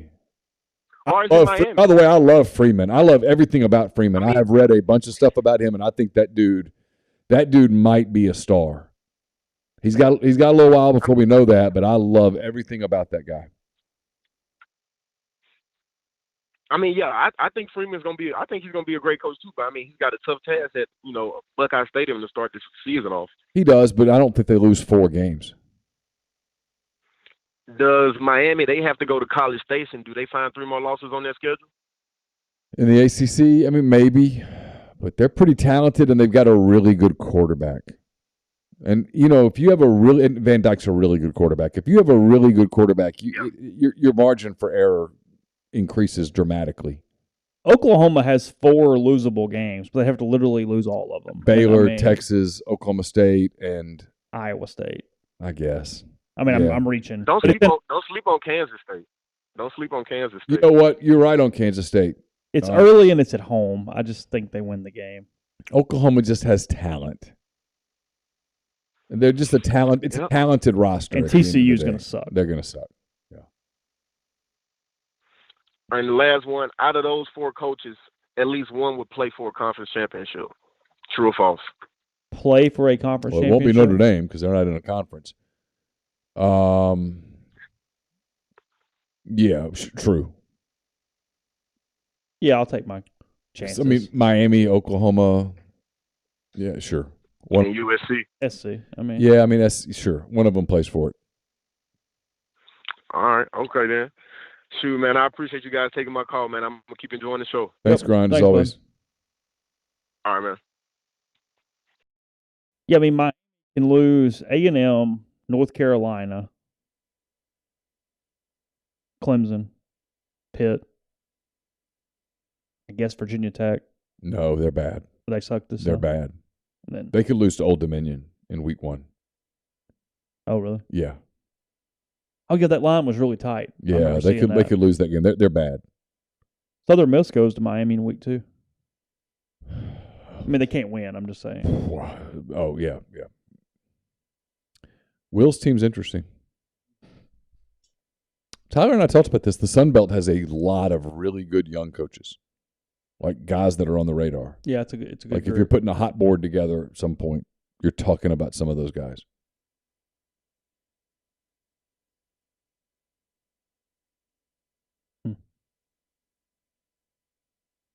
Chiefs 17, Packers 10, 14-25 to go fourth quarter of that one. Isn't it funny? NFL preseason is just like such a dud, and then the NFL regular season rolls around, and you're like, We're in. Yeah. 100%. Yeah, we'd be glued right now. 17-10, Chiefs, Packers. Locked in, yeah. And instead, whatever. Okay. Big weekend of NFL preseason on the TV. We got college football getting started. It'll hit me on Monday when we reconvene for the Oxford Exxon podcast that it's game week. Like, it doesn't hit you until it is game week. Saturday having football on. Yeah. We'll feel like just a bye week when we're here. Yeah, like you're really close. But on Monday, when it's no longer, hey, how does so-and-so look? And it's it's just here we go. Game week. I mean, as much as we make fun of depth charts, you go, oh, well, that guy's probably Benison or somebody. Yeah, like today I started working on Neal's picks for week 1. And it was like, oh, we're here. Mm-hmm. Yeah. Thanks to everybody who called. Thanks to Braden Gall. If you're listening to this in podcast form, it'll be in 2 parts. We'll put up part 1, and then we'll put up part 2 with the calls. But thanks to Braden, if you've been listening all night. Appreciate his time here on the show. He had some opinions, which is always fun. Thanks to everyone who called in, and we appreciate you. We'll be back on Monday with a game week edition of the Oxford Exxon podcast. Lots of podcasts on the network today. Mind on My Money, McCready and Siskey. Just yesterday, there was Brian Rippey's podcast. So there's a lot on the network. We appreciate all of you for listening, for watching. Please hit the subscribe button. Please hit the like button. Tell a friend. We would appreciate that very much. For Chase, I'm Neal. Until Monday, have a great weekend, and we will see you then.